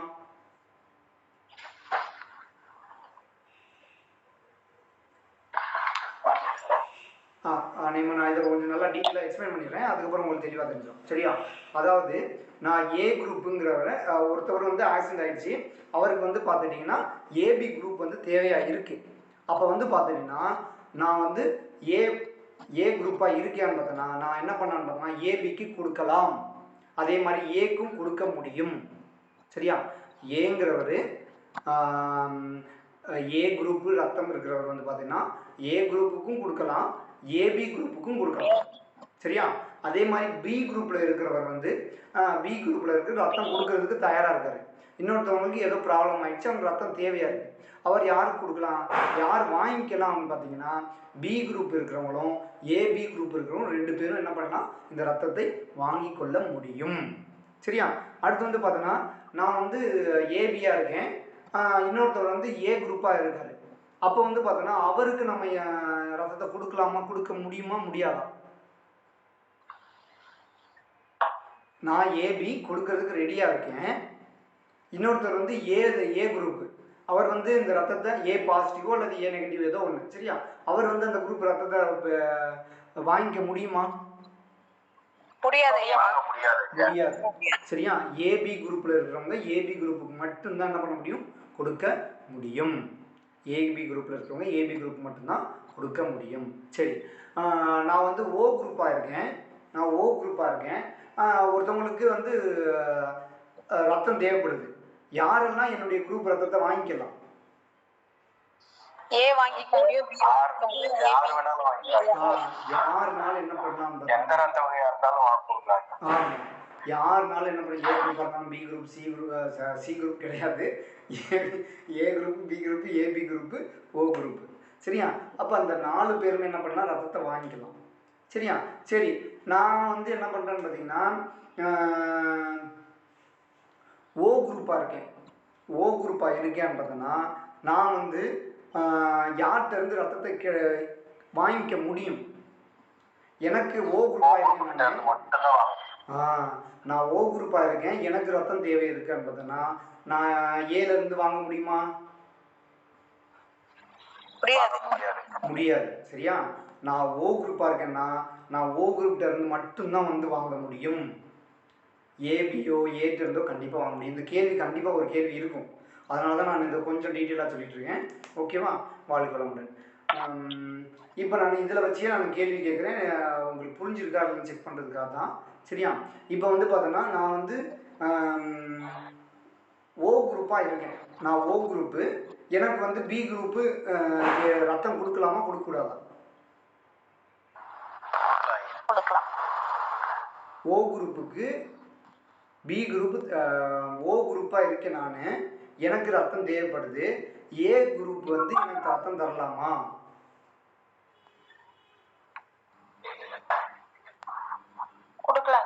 கொடுக்கலாமா? யோசனை பண்ணி சொல்லுங்க. கரெக்டா? திரும்ப ஒரு முறை சொல்லுங்க. நான் வந்து ஓ குரூப்பு. நான் ஓ குரூப்பு, எனக்கு ரத்தம் தேவையா இருக்கு. ஓ குரூப் நான், எனக்கு ரத்தம் தேவையா இருக்கு. ஏ ஏ குரூப்ல இருக்கிறவர் வந்து பார்த்தா அல்லது பி குரூப்ல இருக்கிறவர் வந்து எனக்கு ரத்தம் கொடுக்கணும்னு நினைக்கிறாரு. கொடுக்கலாமா கொடுக்கக்கூடாதா? கொடுக்க முடியாது ஐயா. ஓ குரூப் தான். ஓ குரூப்ல இருக்கிறவங்களுக்கு ஓ குரூப் மட்டும்தான் கொடுக்க முடியும். சரி, இப்போ வந்து ஏபி குரூப்ல இருக்காரு ஒருத்தர். ஏபி குரூப்ல இருக்கிறவருக்கு வந்து பார்த்தோன்னா பி குரூப்ல இருக்கிறவர் ரத்தம் கொடுக்கலாமா? கொடுக்க முடியாது ஐயா. ஏபி குரூப்ல ஏபி தான் கொடுக்க முடியும். ஏபி குரூப்ல இருக்கவங்க ஏபி குரூப் மட்டும்தான் கொடுக்க முடியும். சரியா? அதே ஏபி குரூப்புக்காரங்க வந்து பார்த்தோன்னா ஒருத்தவங்க பி குரூப்ல ரத்தம் தேவையா இருக்கு. நான் ஏபி, தேவையானவர் யாரு? பி தேவைப்படுறாரு. அவருக்கு நம்ம ஏபி கொடுக்கலாமா? கொடுக்கலாமே. ஏபி யாருன்னா கொடுக்க முடியும். அதே வந்து ஏபி ஒருத்தருக்கு நீங்க கொடுக்கணும்னு நினைக்கிறீங்க, ஆனா நீங்க கொடுக்கணும்னு நினைக்கிறவங்க ஏ குரூப்பா இருந்தா கொடுக்க முடியாது. புரியுதா? அப்ப ரெண்டுமே சேர்ந்து இருக்கிறவங்க ஏபி ஏபி மூணு பேருக்குமே கொடுக்க முடியும். ஆனா ஏபி காரங்க என்ன பண்ண முடியாது? ஏ காரங்கிட்ட இருந்து ரத்தத்தை வாங்க முடியாது. அதே மாதிரி ஓ குரூப்பா இருக்கீங்கன்னா நீங்க எல்லாருக்குமே வந்து கொடுக்கலாம். அதனால இது என்ன சொல்லுவாங்கன்னு பார்த்தீங்கன்னா யுனிவர்சல் டோனார் அப்படின்னு சொல்லுவாங்க. என்ன சொல்லுவாங்க? ரத்தத்தை கொடுக்கக்கூடியவர்கள், அனைவருக்கும் ரத்தத்தை கொடுக்கக்கூடியவர்கள் அப்படிங்கிறத சொல்லுவாங்க. யார சொல்லுவாங்க? ஓ பிளட் குரூப்ல இருக்கிறவங்களுக்கு, ஓ பிளட் குரூப் காரங்களை ரத்தத்தில் கொடுக்கக்கூடிய யாருக்குனாலும் ரத்தத்தை கொடுத்து கொள்ளலாம் அப்படிங்கிறத சொல்லுவாங்க. ஓகேவா? அப்புறம் இதய அமைப்பு செயல்பாடு. சரியா? குழிவும் தசையும் கொண்ட கூர் உருளை போன்ற அமைப்புடையது இந்த இதயம். சரியா? இதயத்தின் மனிதன் கை மூடி அளவுக்கு, கையை மூடி வச்சிருந்தீங்கன்னா கரெக்டாக வந்து அந்த அளவு தான் வந்து இதயம் இருக்கும். இதயத்தினுடைய கிராம் எவ்வளவு, எத்தனை எடை, கொள்ளளவு அல்லது 300 கிராம். எடை கேள்வி கேட்பாங்க. சரியா? 300 கிராம். அடுத்து, ஏன்னா நீங்கள் இப்போ லைட்டாக உள்ளே வந்துட்டே இருங்க, நான் இது முடிஞ்சோடனே கேள்வி கேட்க போகிறேன். நீங்கள் கொஞ்சம் கவனிச்சுட்டே வந்தீங்கன்னா மட்டும்தான் ஆன்சர் பண்ண முடியும். சரியா? ரொம்ப ஃபாஸ்ட்டாக போயிட்டு இருக்கா கிளாஸ், இல்லைன்னா ஓகேவா? இது ஓகே தானா, இல்லைன்னா ஏதாச்சும் போரிங்காக போதா? ஓகே தான் ஐயா. ஓகே ரைட், வாழ்க்கை. சரி, இதுவரைக்கும் பார்த்ததுல வந்து நம்ம ஒரு கேள்வியை பார்த்துலாம். இதுவரைக்கும் பார்த்ததில் கொஞ்சம் கேள்வி பார்த்துக்கலாம். ஒரே ஏரியா போயிட்டு இருக்க வேண்டாம். இது போன தடவை கொஞ்சம் கேட்ட கேள்வி தான், திரும்பவும் நான் கேட்குறேன். எளிமையான கேள்விகள் தான். மனித உடலில் உள்ள முதுகெலும்பில் உள்ள எலும்புகள் எத்தனை?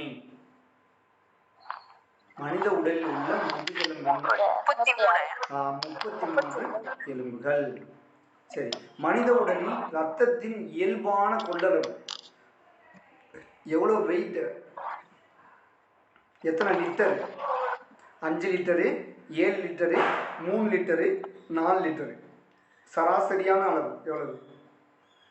மனித உடலில் உள்ள ரத்தத்தின் கொள்ளளவு சராசரி எவ்வளவு? 5 லிட்டர். 5 லிட்டர் ஐயா. 5 லிட்டர். வாழ்க வளமுடன். அடுத்து, வெப்பணுக்களை எடுத்து செல்லும் வாயு. கரியமில வாயு, நைட்ரஜன், ஹீலியம், பிராணவாயு. வெப்ப அணுக்களை எடுத்து செல்லும் வாயு.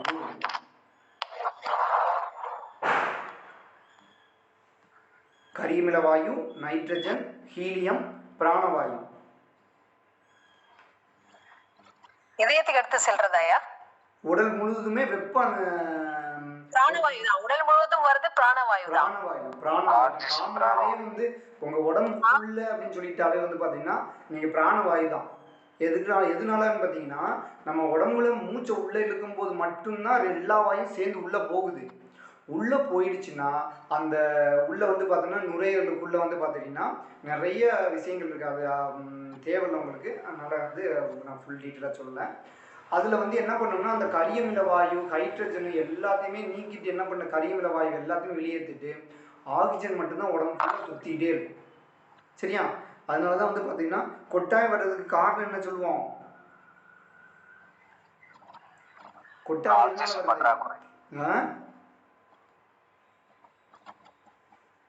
கொட்டாவி ஏன் வருது? ஆக்சிஜன் பற்றாக்குறை. ஆக்சிஜனுக்கு தான் பிராணவாயு. அந்த பிராணவாயு பற்றாக்குறை ஏற்படும் போது தான் நம்மளுக்கு வந்து மூக்கு வழியா இழுக்கிறது பத்தலை, வாய் வழியாகவும் இழு அப்படின்ட்டு உடம்பு சொல்லுது, நம்ம அதை ஃபாலோ பண்ணுறோம். ஓகேவா? ரைட்.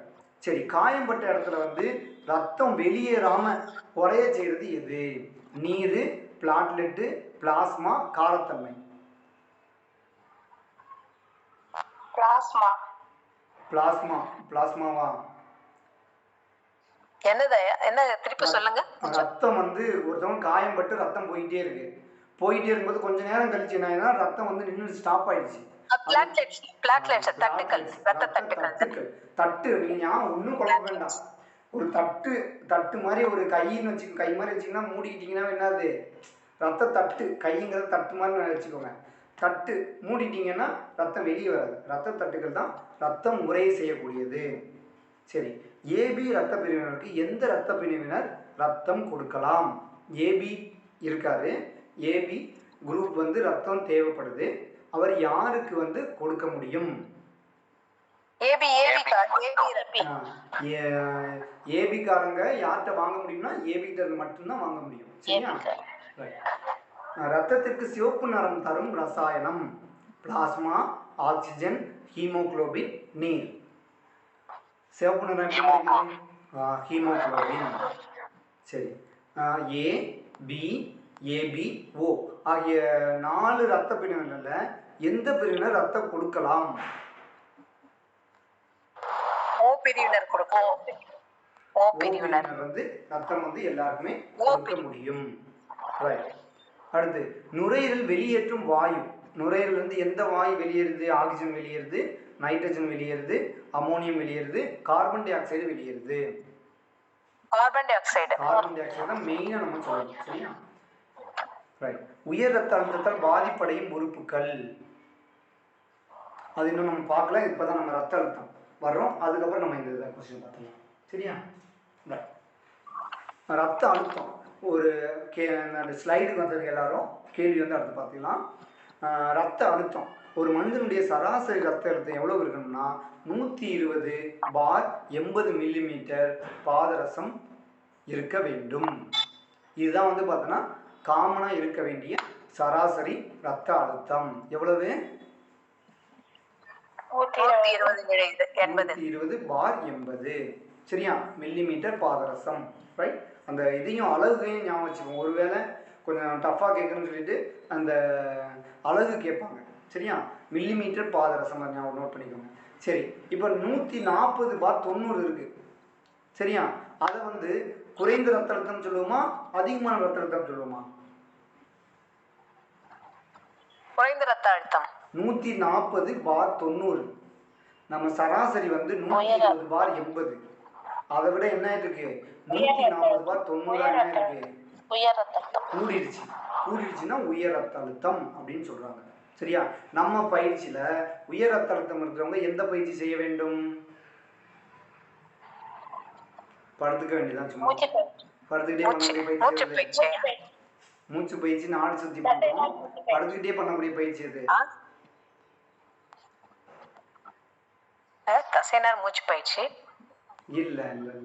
படுத்துக்கிட்டே ரத்தம் அவங்களுக்கு வந்து பிளட் ப்ரெஷரு தேவையில்லாம டென்ஷன் ஆகிட்டே இருக்காங்க. அவங்கள கூல் பண்றதுக்கு படுத்துக்க சொல்லிடுவோம்னா சும்மா ரிலாக்ஸேஷன். உங்ககிட்ட வந்து எனக்கு ஹை பிளட் ப்ரெஷர் இருக்கு அப்படின்னு வந்தீங்கன்னா ஒண்ணுமே செய்ய வேணாம்.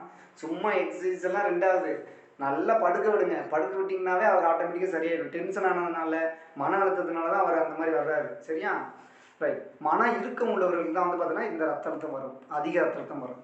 சரி, ரத்தத்தினுடைய பயன் என்ன சார் அப்படின்னு பார்த்தீங்கன்னா எல்லா திசுக்களுக்கும் பிராணவாயுவை கொண்டுட்டு போய் கரியமில வாயுவை நுரையீரல் மூலமாக வெளியேற்றுறது தான் வந்து ரத்தத்தினுடைய முக்கியமான பயன். அப்புறம் கழிவுப் பொருட்களை சிறுநீரகம் மூலம் வெளியேற்றுறதுன்னு வந்து பார்த்தீங்கன்னா இந்த ரத்தத்தினுடைய பயன்தான். சரியா? அதனால தான் வந்து பார்த்தீங்கன்னா வயசானவங்களாம் பார்த்தீங்கன்னு பார்த்தீங்கன்னா சரியாக யூரின் ப்ராப்ளம் நிறையா வரும்.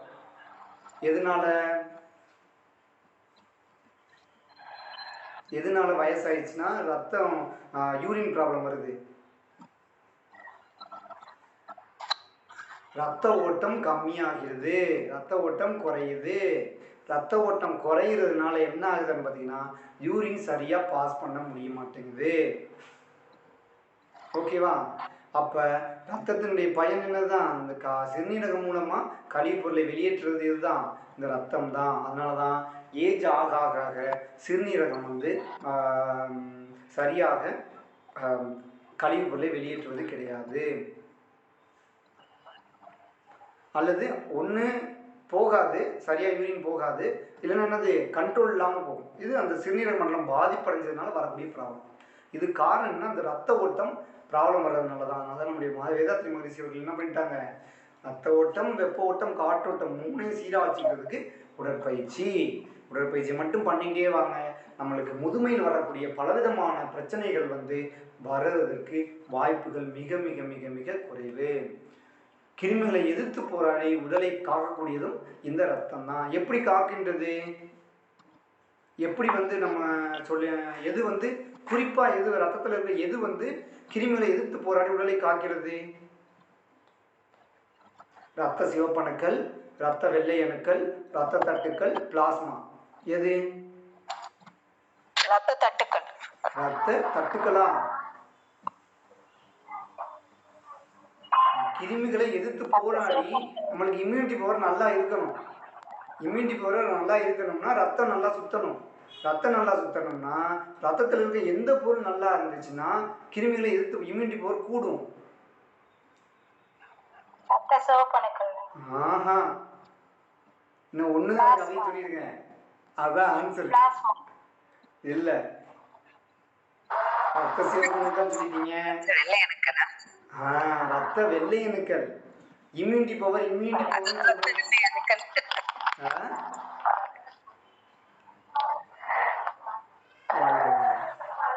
சரியா? போர் வீரர்கள் எது? போர் வீரர்கள் தான் வந்து பார்த்தீங்கன்னா எதுனாலும் கிருமி வந்துச்சுன்னா எதிர்த்து போராடுவாங்க.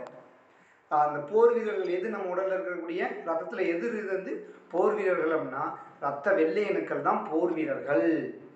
நம் உடலில் இருக்கக்கூடிய ரத்த வெள்ளை அணுக்கள் தான் போர் வீரர்கள். அதுதான் வந்து கிருமிகளை எதிர்த்து போராடி நோய்களை வராமல் பாதுகாக்கிறது. சரி, காயம்பட்ட இடத்துல வந்து ரத்தம் நுரைந்து கெட்டியாகுது. எது மூலமா கெட்டியாகுது? அதுல எந்த பொருள் வந்து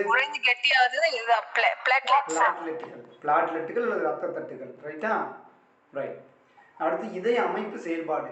இதயம் சுருங்கி விரைகிறது தான் என்ன சொல்றோம்? ஒரு தடவை சுருங்கி ஒரு தடவை விரிஞ்சிச்சுன்னா அதை இதய துடிப்புன்னு சொல்றோம். எத்தனை ஒரு நிமிஷத்துக்கு எத்தனை முறை துடிக்கணும் இதயம்? 72 முறை துடிக்கிறது. 72 முறை நிகழும். சரியா? சரி, ரத்தம் ஓட்டம் தொடர்பான பிரச்சனை வந்துச்சுன்னா நம்மளுக்கு என்ன வரும்? பக்கவாத நோய் வந்து வரும். மூளைக்கு செல்லும் ரத்த குழாயில் ரத்தம் உறைந்து பக்கவாத நோய் வர்றதுக்கு ரத்த ஓட்டம் சம்மந்தமான பக்கவாதம் வருதுன்னா என்னது? அவங்களுக்கு ரத்த ஓட்டம் நல்லா இல்லை அப்படின்னு அர்த்தம். சரியா? அந்த பக்கவாதத்துலேயே முகவாதம், அப்புறம் கால்வாதம், கைவாதம், கீழ்வாதம் நிறைய பிரிக்கிறாங்க. அது காமனாக பக்கவாதம். ஓகேவா? சரி, இன்னொரு உயர் ரத்த அழுத்தத்தினால இதயம், மூளை, சிறுநீரகம் போன்ற முக்கியமான உறுப்புகள் பாதிப்படுகின்றன. ரத்த ஓட்டத்தினால உயர் ரத்த அழுத்தத்தினால் பாதிக்கப்படும் 3 முக்கிய உறுப்புகள் எது அப்படின்னு கேட்டாங்கன்னா எதை சொல்லுவீங்க? இதயம், மூளை, சிறுநீரகம். ஆப்ஷன்ஸ் இருக்கு. ஆப்ஷன்ஸ் வந்து கொடுத்துருக்காங்க. உங்களுக்கு வந்து கண், காது, மூக்கு கொடுத்துருக்காங்க. இன்னொரு ஆப்ஷன் வந்து என்ன கொடுத்துருக்காங்கன்னு பார்த்தீங்கன்னா காலு, கை, பாதம் கொடுத்துருக்காங்க. அப்போ நம்ம 3வது ஆப்ஷன் தான் இதயம், மூளை, சிறுநீரகம் கொடுத்துருந்தாங்கன்னா நம்ம என்னது? இதயம், மூளை, சிறுநீரகம் தான் உயர் ரத்த அழுத்தத்தால் பாதிக்கப்படக்கூடியது. சரியா? ரத்த அழுத்தத்துக்கு காரணம் வந்து பார்த்துட்டிங்கன்னா இந்த புகைப்பிடிக்கிறது, அந்த ட்ரிங்கிங்கு, அதுக்கப்புறம் வந்து பார்த்தீங்கன்னா கொழுப்பு அதிகமாக இருக்க சாப்பாடு சாப்பிட்றது எல்லாமே வந்து பார்த்திங்கன்னா இந்த ரத்த அழுத்தத்துக்கு காரணம், உயர் ரத்த அழுத்தத்துக்கு காரணம். சரியா? அதே மாதிரி முக்கியமானது என்னது? நம்முடைய பயிற்சியில் என்னது? நம்முடைய பயிற்சி செய்யலைன்னா என்ன வரும்? உயர் ரத்த அழுத்தம் வர வாய்ப்பு இருக்கின்றது. நீங்கள் அந்த காலத்தில் மாதிரி வீட்டில் வந்து எத்தனை பேர் மாவு ஆட்டு உரல்ல மாவு அரைக்கிறோம்? எத்தனை பேர் அம்மியில?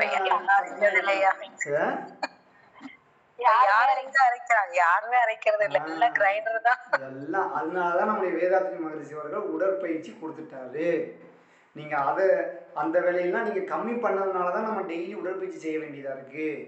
நம்ம அந்த காசுல செஞ்ச அந்த அம்மியில அரைக்கிறது, ஆட்டுறது, அப்புறம் இடிக்கிறது, இந்த வேலையெல்லாம் அந்த உரலை வச்சு பண்ணிட்டு இருந்தோம்னா நம்முடைய எக்ஸசைஸ் கூட கொஞ்சம் அந்த தேவை வந்து கம்மியாக தான் இருந்திருக்கும். இப்போ பெரும்பாலும் நம்முடைய உடற்பயிற்சி இல்லாததுனால தான் இந்த உயர் ரத்த அழுத்தம் வர்றதுக்கு முக்கிய காரணமாக இருக்கின்றது. அதே மாதிரி அளவுக்கு அதிகமாக வேலை பார்த்தாலும் உயர் ரத்த அழுத்தம் வரும்.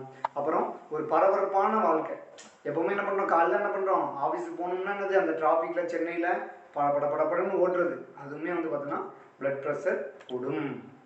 மருத்துவ கருவிகள் வந்து இந்த ஆஞ்சியோகிராஃப் மூலமாக அந்த படம் எடுத்து ரத்த குழாயில் இருக்கிற அடைப்பு வந்து பார்க்க முடியும். எந்த கருவியின் மூலமாக இரத்த ஓட்ட மண்டலத்தை படம் எடுத்து இரத்த குழாயில் இருக்கும் அடைப்புகளை கண்டறியலாம்?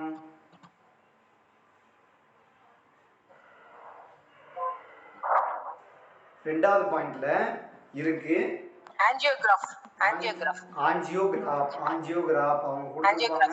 அவங்க கொடுத்துருப்பாங்க ஆஞ்சியோகிராஃப் கொடுத்துருப்பாங்க, எக்ஸ்ரே கொடுத்துருப்பாங்க, அப்புறம் வந்து பார்த்தீங்கன்னா ஸ்கேன் கொடுத்துருப்பாங்க. நம்ம எதை சூஸ் பண்ணணும்? ஆஞ்சியோகிராஃப்ங்கிறத சூஸ் பண்ணணும். ரைட். வெப்ப ஓட்டம் நம்ம உடம்புல எவ்வளவு டிகிரி செல்சியஸ் இருக்கணும், இது நம்ம வெளியே பேசியாச்சு. எவ்வளோ டிகிரி செல்சியஸ் இருக்கணும்? செல்சியஸ் 36.7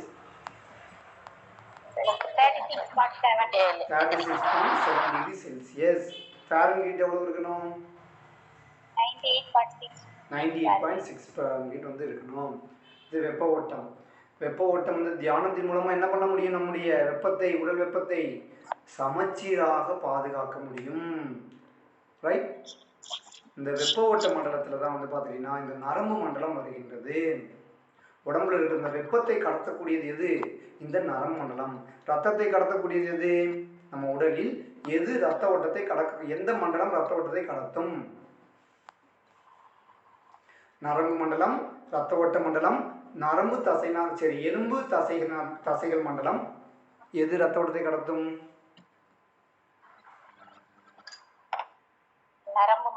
நரம்பு மண்டலம். ரத்த ஓட்டத்தை கடத்தக்கூடியது எந்த மண்டலம்? ரத்த ஓட்ட மண்டலம். நான் நரம்பு மண்டலத்தை வச்சுக்கிட்டு ரத்த ஓட்ட மண்டலை பத்தி கேட்குறேன். நம்ம என்ன பண்றோம்? அதுதான் நம்ம கொஞ்சம் அவேர்னஸோட இருக்கணும். வாழ்க வளமுடன். ரைட். சரி, நரம்பு உடம்புல வந்து எத்தனை நரம்பு செல்களோட தொடர்பு கொண்டு இருக்கின்றது? ரெண்டாவது பாயிண்ட்ல 80,000 நரம்பு செல்களோட தொடர்பு இருக்கின்றது. ரைட். நரம்பு மண்டலத்தில் முதலே சொன்ன மாதிரி மைய நரம்பு மண்டலம், புற நரம்பு மண்டலம்னு ரெண்டா பிரிக்கிறாங்க. அதுல வந்து மைய நரம்பு மண்டலம்ங்கிறது நம்ம உடம்புக்கு நடுவுல இருக்கிறது ஞாபகம் வச்சுக்கோங்க. நடுவுல என்னென்ன இருக்கு? மூளை இருக்கு, தண்டோட இருக்கு. சரியா? அதுல வந்து பார்த்தோன்னா மூளையை வந்து 12 மூளை நரம்புகள் இருக்கு, 33 தண்டுவட நரம்புகள் இருக்கின்றன. அடுத்து வந்து பார்த்தோன்னா புற நரம்பு மண்டலம். மூளை தண்டுவடத்தை தவிர்த்து மற்ற நரம்பு மண்டலம்ல வெளியே இருக்கிறதுனால அதை புற நரம்பு மண்டலம் சொல்றோம். அதை ரெண்டா பிரிக்கிறாங்க. ஒன்று தானியங்கி நரம்பு மண்டலம், இன்னும் வந்து இயக்க நரம்பு மண்டலம். அதுல வந்து பார்த்தீங்கன்னா தானியங்கி நரம்பு மண்டலத்தை வந்து ரெண்டா பிரிக்கிறாங்க. ஒன்று பரிவு நரம்பு மண்டலம், இன்னொன்று வந்து பக்க பரிவு நரம்பு மண்டலம். Semi autonomic nervous system. Right. மூளையின் அமைப்பும் செயல்பாடும். மூளையில மண்டையோட்டில் உள்ள வந்து இருக்கு, எலும்பு இருக்கு. எலும்புக்கு உள்ளதான் வந்து பார்த்தோன்னா இந்த மூளையானது இருக்கின்றது. இது வந்து மூளையினுடைய எடை வந்து 1.36 கிலோகிராம். மூளையினுடைய எடை எவ்வளவு? 1.36 கிராம். ஓகேவா? கிலோகிராம். கேள்வி கொடுத்துருப்பாங்க. நம்ம என்ன பண்றோம்? 1.36 பார்த்துட்டு நம்ம டக்குன்னு கிராமா கிலோகிராமா பார்க்க மாட்டோம். 1.36 என்னது? கிலோகிராம். ஓகேவா? சரி.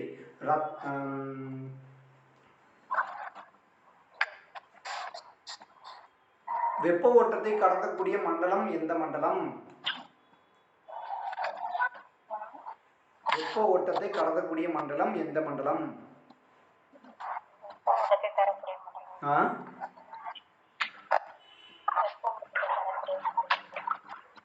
வெப்ப ஓட்டத்தை கடத்தக்கூடிய மண்டலம் எந்த மண்டலம்?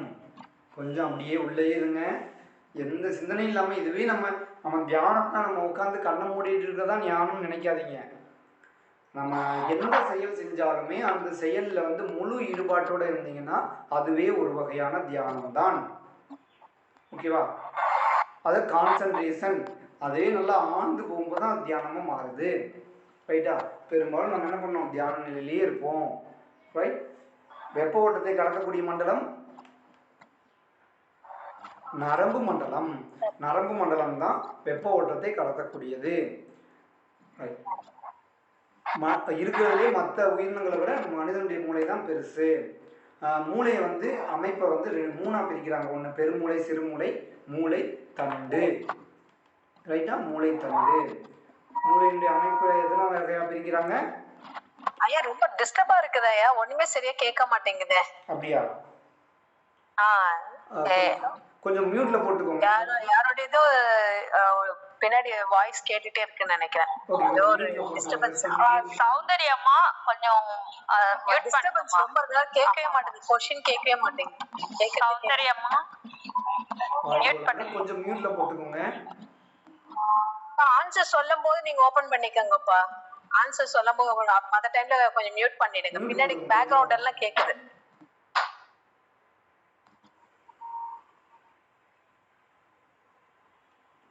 உங்களுக்கு பண்ண தெரியலையான்னு தெரியல. சௌந்தரியம்மா இருக்கீங்களா? இருக்கையா கொஞ்சம் கொஞ்சம் யாரையும் சொல்லி கொஞ்சம் மியூட்ல போட்டுக்கோங்க.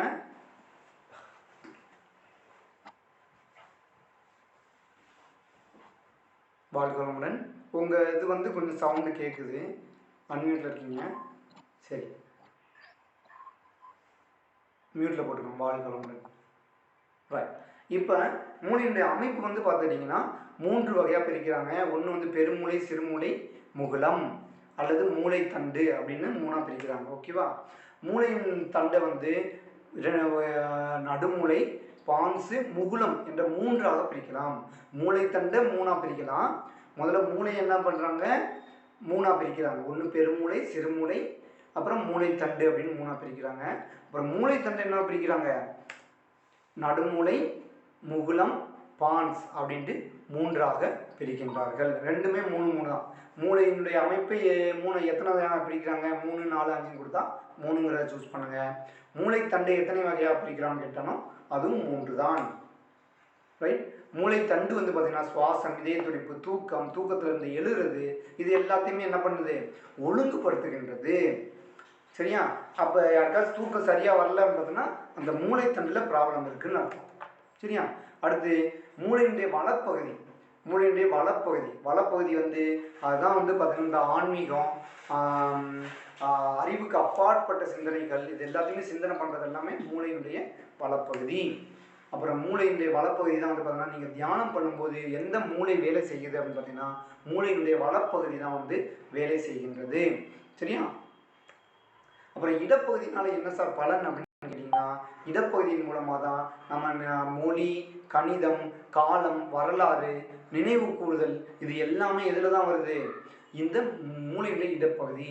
ஒருத்தவங்களுக்கு கணக்கு சரியாக வரலை அப்படின்னா என்ன, எந்த மூளை வேலை செய்யலை, சரியாக வேலை செய்யலை, லெஃப்ட் ஹேண்ட் சைடு வந்து சரியாக வேலை செய்யலை. அந்த டெக்னிக்கலானது எல்லாமே என்னது, ஒருத்தவங்களுக்கு ஞாபக சக்தி கம்மியாக இருக்குது அப்படின்னா எது வேலை செய்யலை, லெஃப்ட் ஹேண்ட் சைடு மூளையினுடைய இடது பக்கம் சரியாக வேலை செய்யவில்லை.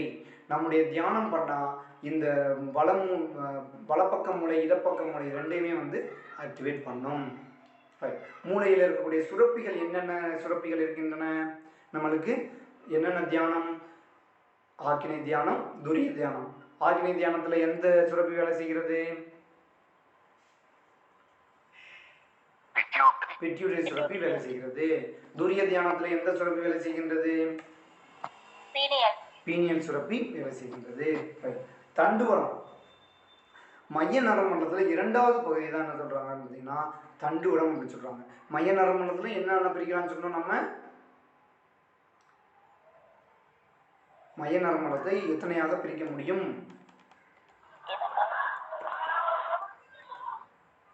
இந்த இருக்கு. மைய நரம்பண்டலத்தை எத்தனாக பிரிக்காங்க, 2ஆக பிரிக்காங்க. ஒன்று என்னது மூளை நரம்பு. தண்டுவட நரம்பு. மூளையில் எத்தனை நரம்புகள் உள்ளன?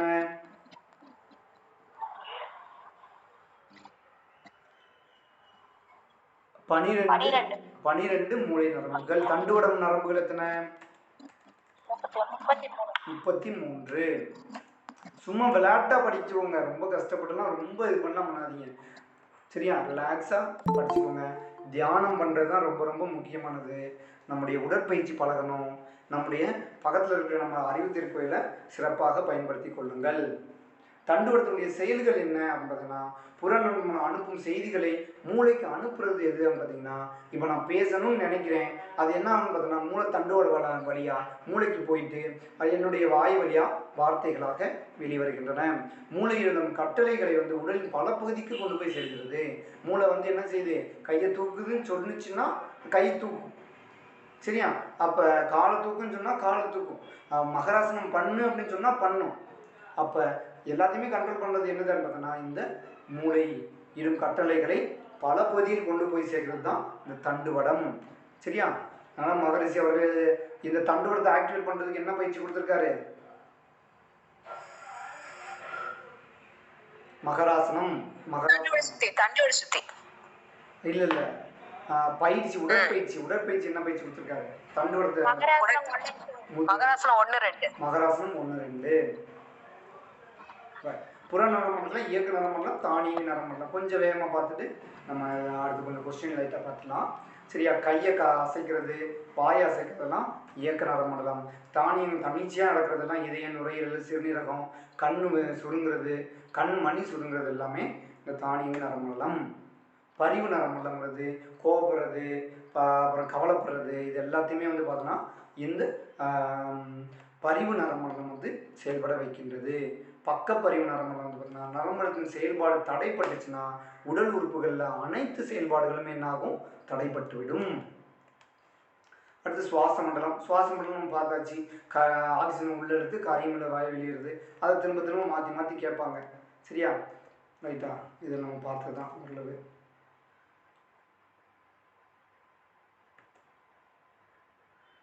சரி, நுரையீரலுடைய கொள்ளளவு எவ்வளவு? நுரையீரலுடைய கொள்ளளவு எவ்வளவு? காற்று கொள்ளளவு 4 to 5 லிட்டர். 4 to 5 litre. அதுக்கப்புறம் மூச்சை இழுக்கும் போது விடும்போதும் எத்தனை லிட்டர் காற்று உள்ள போகுது? 1 லிட்டர் காற்று வந்து நம்ம என்ன பண்றோம்? உள்ள இழுக்கிறோம். 1/2 லிட்டர் காற்று வந்து நம்ம என்ன பண்றோம்? உள்ள இழுக்கிறோம். தண்ணி ஒரு 1/2 லிட்டர் வந்து ஒரு தடவை உள்ள இழுக்கும் போது என்னது? சாதாரண மூச்சை உள்ள இழுக்கும் போதும் வெளியே விடும்போதும் 1/2 லிட்டர் காற்று வந்து உள்ள போது வெளியே வருது. ஆனால் நுரையீரலுடைய மொத்த காற்று கொள்ளளவு எவ்வளவு? நுரையீரலுடைய மொத்த காற்று கொள்ளளவு எவ்வளவு? 4 to 5 லிட்டர். நம்ம மூச்சை உள்ள இழுக்கும் போது மூச்சை உள்ள இழுத்து வெளியிடும் போது 1/2 லிட்டர் தான் போகுது. அதனால தான் நம்முடைய வேதாத்தி மகரிஷி என்ன பயிற்சி கொடுத்துருக்காரு நுரையீரலை வேலை செய்ய வைக்கிறதுக்கு?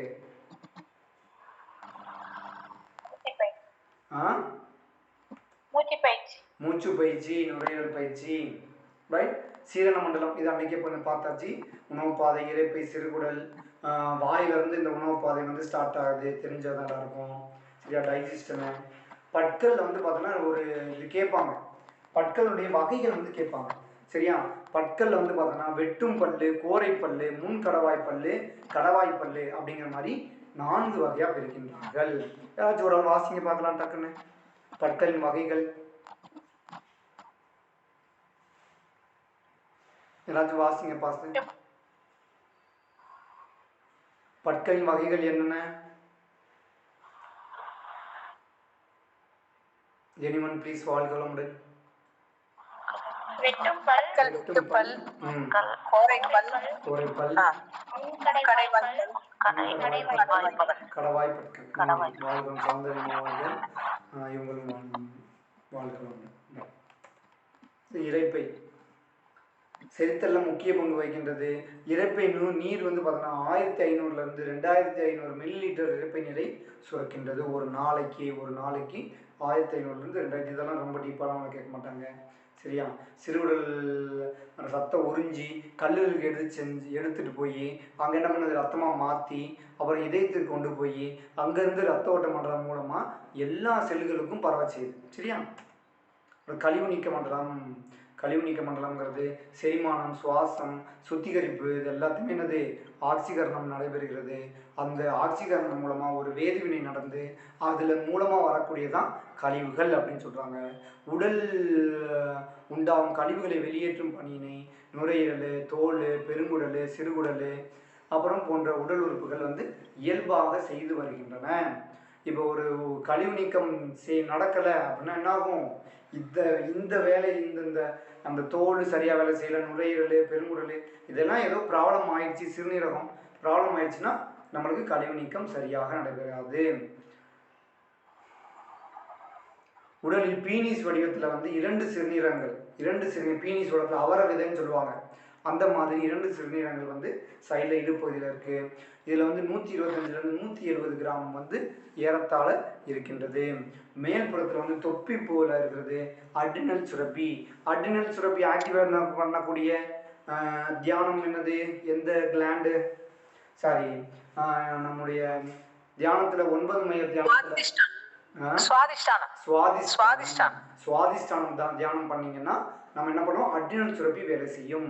ஆனால் அங்கே எவ்வளோ நேரம் நம்ம தியானம் பண்ணணும், 10 மணி நேரம் பண்ணலாம், அப்படிதானே? பண்ணக்கூடாது, அவ்வளவு நேரம் பண்ணக்கூடாது, கொஞ்ச நேரம் தான் பண்ணணும். ஏன் பண்ணக்கூடாது? 1 minute. ஏன் பண்ணக்கூடாது அதிக நேரம்? ஏன் அதிக நேரம் பண்ணக்கூடாது? அது மாதங்களோட இதுவாகுது அப்படின்னு சொல்லிட்டு நினைக்கிறேன், வெளியோட தொடர்பாகுது. அதோட தொடர்பாகுது, அதுவும் முக்கியமான இது. இன்னொன்று வந்து பார்த்தீங்கன்னா இந்த அட்ரினல் சுரப்பிங்கிறது வந்து பார்த்துட்டிங்கன்னா நம்மளுக்கு வந்து ஒருத்தவங்க ஒரு நாய் சாதாரணமாக ஓடுறதுக்கும் ஏதாவது நாய் துறக்கும் போது ஓடுறதுக்கும் என்ன இருக்கும், வித்தியாசம் இருக்கும், அப்படி தானே? ஆமா, கால் வலி இருக்கும்போது ஓட சொல்றாங்க, நீங்க ஓட மாட்டீங்க. அதே கால் வலி இருக்கு, ஆனா வந்து உங்களை நாய் துறைச்சுன்னா எப்படி ஓடுவீங்க? அது பயம் இருக்கிறதுனால வேகமா ஓட வேண்டியது, வேகமா ஓடும். சரியா? இந்த அனிச்சை செயல் அப்படின்னு சொல்றாங்க. அந்த அனிச்சை செயல் மூலம் செய்யக்கூடிய அந்த அனிச்சை செயலுக்காக அந்த அதற்குரிய சுரப்பியை தூண்டக்கூடியதுதான் வந்து பார்த்தீங்கன்னா இந்த அட்ரினல் சுரப்பி. அந்த அனிச்சை செயலை நடக்க தூண்டக்கூடியது. சஸ்பீசியஸ் யூசர்னு காமிக்குது, நான் பாட்டு அட்மிட் கொடுத்துட்டேன். சிறுநீர் வடிகட்டுதல், தேர்ந்தெடுத்து மீண்டும் உறிஞ்சுதல், நெலிகுழல்கள் சுரத்தல், இது மூலமாக வந்து பார்த்தோன்னா இந்த சிறுநீரை வந்து வேலை செய்கிறது. மஞ்சள் நிற திரவமாகும். அப்புறம் 96% நீர் இருக்குது. இதில் 4% வந்து பிற கனிம உறுப்புகள் இருக்குன்னா நோய் அறிகுறிகளை தெரிந்து கொள்வதற்கு வந்து சிறுநீர் பரிசோதனை வந்து பண்ணுறோம். சரியா? யூரின் டெஸ்ட் வந்து பண்ணுறாங்க. சிறுநீர் பையில் 300 மில்லி வந்து சிறுநீர் வந்து சேர்ந்த உடனே நம்மளுக்கு சிறுநீர் கழிக்கணுங்கிற உணர்வு ஏற்படுது. அதே 700 மில்லி லிட்டர் சேர்ந்துருச்சுன்னா நம்மளுக்கு ஆட்டோமேட்டிக்கானது நம்முடைய கண்ட்ரோல் இல்லாமையே வெளியேறிவிடும். அப்புறம் பிற கழிவு உறுப்புகள் அப்படின்னு பார்க்கும்போது நுரையீரலும் ஒரு கழிவு உறுப்பாக இருக்கின்றது. தோலும் வியர்வையின் மூலமாக கழிவு வெளியேற்றுகிறது. சரியா? அடுத்து கல்லீரல் கூட என்ன பண்ணுது பார்த்தீங்கன்னா ஒரு கழிவு உறுப்பாக வேலை செய்கின்றது. சரியா? நம்ம ட்ரிங்கிங் ஹேபிட்லாம் இருக்கிறவங்களுக்குலாம் வந்து பார்த்தீங்கன்னா இந்த கல்லீரல் தான் வந்து அதிகமாக வேலை செய்யும். அது யூரிக் அமிலம் அது எல்லாத்தையுமே வந்து என்னது, கல்லீரல் தான் என்னது உண்டாகுது அப்படிங்கிறத சொல்கிறாங்க. சரியா? இதுதான் வந்து பார்த்தோன்னா நம்முடைய உடல் விஞ்ஞானத்தில் நம்ம பார்க்குற ஒவ்வொரு மண்டலமாக வந்து பார்த்துருக்கின்றோம். இதில் லைட்டாக வந்து ஒரு 4-5 கொஸ்டின் பார்த்துட்டு இந்த இதை முடிச்சிடலாம்.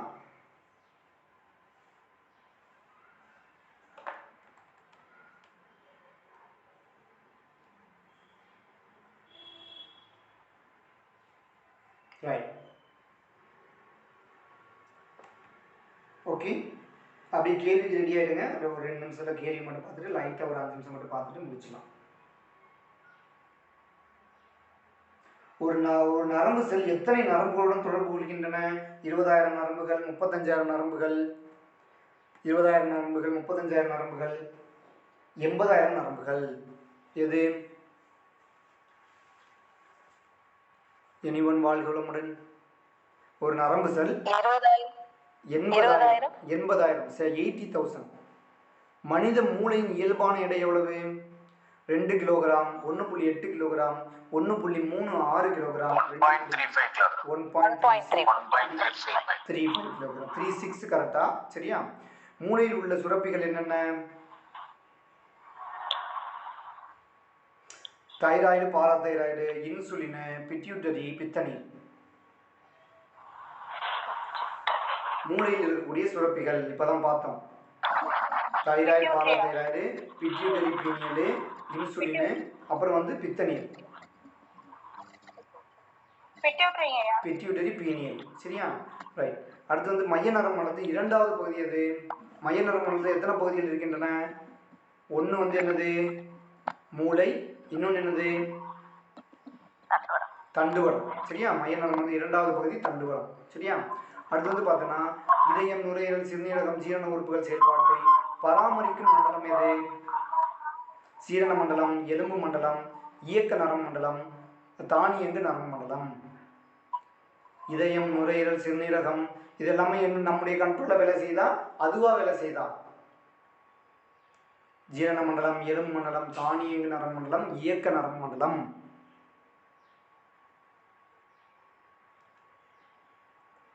எனிவன்? தப்பா இருந்தாலும் பரவாயில்ல, சொல்லுங்க. இயக்க நரம்பு இல்ல, இதயம், நுரையீரல், தானியங்கு இந்த உறுப்பினுடைய செயல்பாட்டை செய்யறது எந்த மண்டலம் கேட்குறாங்க? ஜீரணம் பண்ற மண்டலமா, எலும்பு மண்டலமா, தானியங்கு மண்டலமா, இயக்க மண்டலமா? தானியங்கு நரம்பு மண்டலம். மனித இறப்பின் இயல்பான கொள்ளளவு இது இந்த கொஸ்டின் 300 ml இருந்து 1500 ml வந்து மனித இறப்பினுடைய இயல்பான கொள்ளளவு. சரியா? 300 ml இருந்து 1500 ml. உடலில் உள்ள ரசாயன மாற்றத்திற்கு அடிப்படையான காரணங்கள் எத்தனை? 5, 7, 6, 3. சரியா? 6 தான் வந்து ஆன்சரு. ரைட். இப்போ வந்து பார்த்தீங்கன்னா லைட்டாக வந்து நோய் வர்றது அன்னைக்கு பார்த்துருந்தோம். இதெல்லாம் பார்த்தாச்சு நம்ம. ரைட். நோய் வர்றதுக்கு இயற்கை காரணம், செயற்கை காரணம் 2 காரணங்கள் இருக்கின்றன. நோய் வர்றதற்கு 2 காரணங்கள் இருக்கின்றன. ஒன்று இயற்கை காரணம், இன்னொன்று செயற்கை காரணம். இயற்கை காரணம் என்னன்னு பார்த்துட்டிங்கன்னா என்னென்னலாம் இருக்கலாம்? நோய் வர்றது முக்கியமான இயற்கை காரணம் யாராச்சும் ஸ்லைட்? கருவமைப்பு. இன்னொன்னு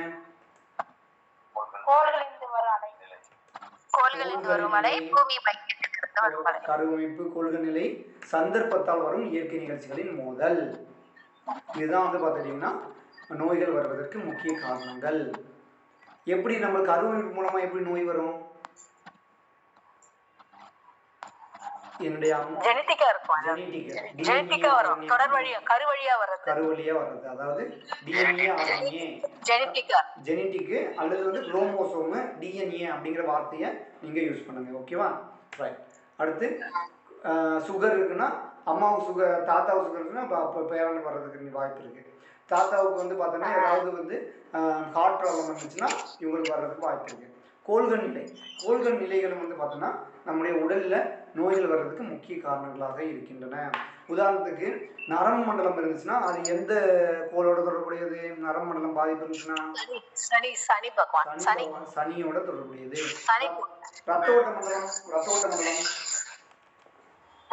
ரத்த ஓட்ட மண்டலம் பாதிப்பு இருந்துச்சுன்னா எந்த மண்டலம், எந்த கோளோட தொடர்புடையது? சந்திரனுடைய தொடர்புடையது. தோல்ல பிரச்சனை இருந்துச்சுன்னா தோல்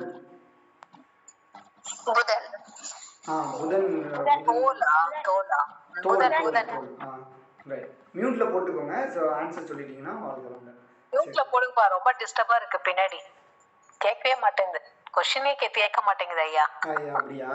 ஓ ஆமா, ரொம்ப டிஸ்டர்பன்ஸா இருக்கா, அது கேட்கவே மாட்டேது. क्वेश्चनே ரொம்ப நேரம் கழிச்சு தான் தெரியும். நானே யோசிச்சு சொல்றதா இருக்கு. ஆமா, இல்ல அவன் தனி ரூம்ல இருந்தாலும் பிரச்சனை இல்லைன்னு நினைக்கிறேன். பின்னாடி ஏதோ சவுண்ட் இருக்குன்னு நினைக்கிறேன். பேக்ரவுண்ட் சவுண்ட் ஏதோ இருக்கு. சரி, செயற்கை காரணங்கள், நோய் வருவதற்கு செயற்கை காரணங்கள் என்னென்னலாம் இருக்கலாம்? உணவு, எண்ணம், செய்கை. உணவு, துரித உணவுகள் சாப்பிட்டீங்கன்னா நோய் வருது, பெரும்பாலும் தெரிஞ்சதுதான். நம்ம இயற்கை உணவுகள் சாப்பிட்டா அது நல்ல சாத்வீக உணவுகள் எடுத்துக்கொள்ள வேண்டும். இப்போ வந்து நம்ம ரஜோ தமோ உணவு எடுத்துக்கும் போது நம்மளுக்கு நோய்கள் வருவதற்கு வாய்ப்புகள் அதிகம். அடுத்து உணவு, எண்ணம் தவறான எண்ணங்கள், தீய எண்ணங்கள், நெகட்டிவ் எண்ணங்கள் இருந்துச்சுன்னா நோய்கள் வரும். செய்கை, நம்ம செய்யக்கூடிய செயல்கள், செய்யக்கூடிய செயல்கள். எனக்கு புகைப்பிடிக்கிற பழக்கம் இருக்கு அப்படின்னா உங்களுக்கு நுரையீரல் சம்பந்தமான நோய் வர்றதற்கு வாய்ப்புகள் இருக்கின்றன. எனக்கு வந்து ட்ரிங்கிங் ஹேபிட் இருக்குது அப்படின்னு பார்த்தோன்னா எனக்கு கல்லீரல் சம்பந்தமான பிரச்சனைகள் வருவதற்கு வாய்ப்புகள் இருக்கின்றன. இது எல்லாமே வந்து பார்த்திங்கன்னா நோய் வருவதற்கான இந்த 5 அளவு முறையெல்லாம் நம்ம பார்த்தாச்சு.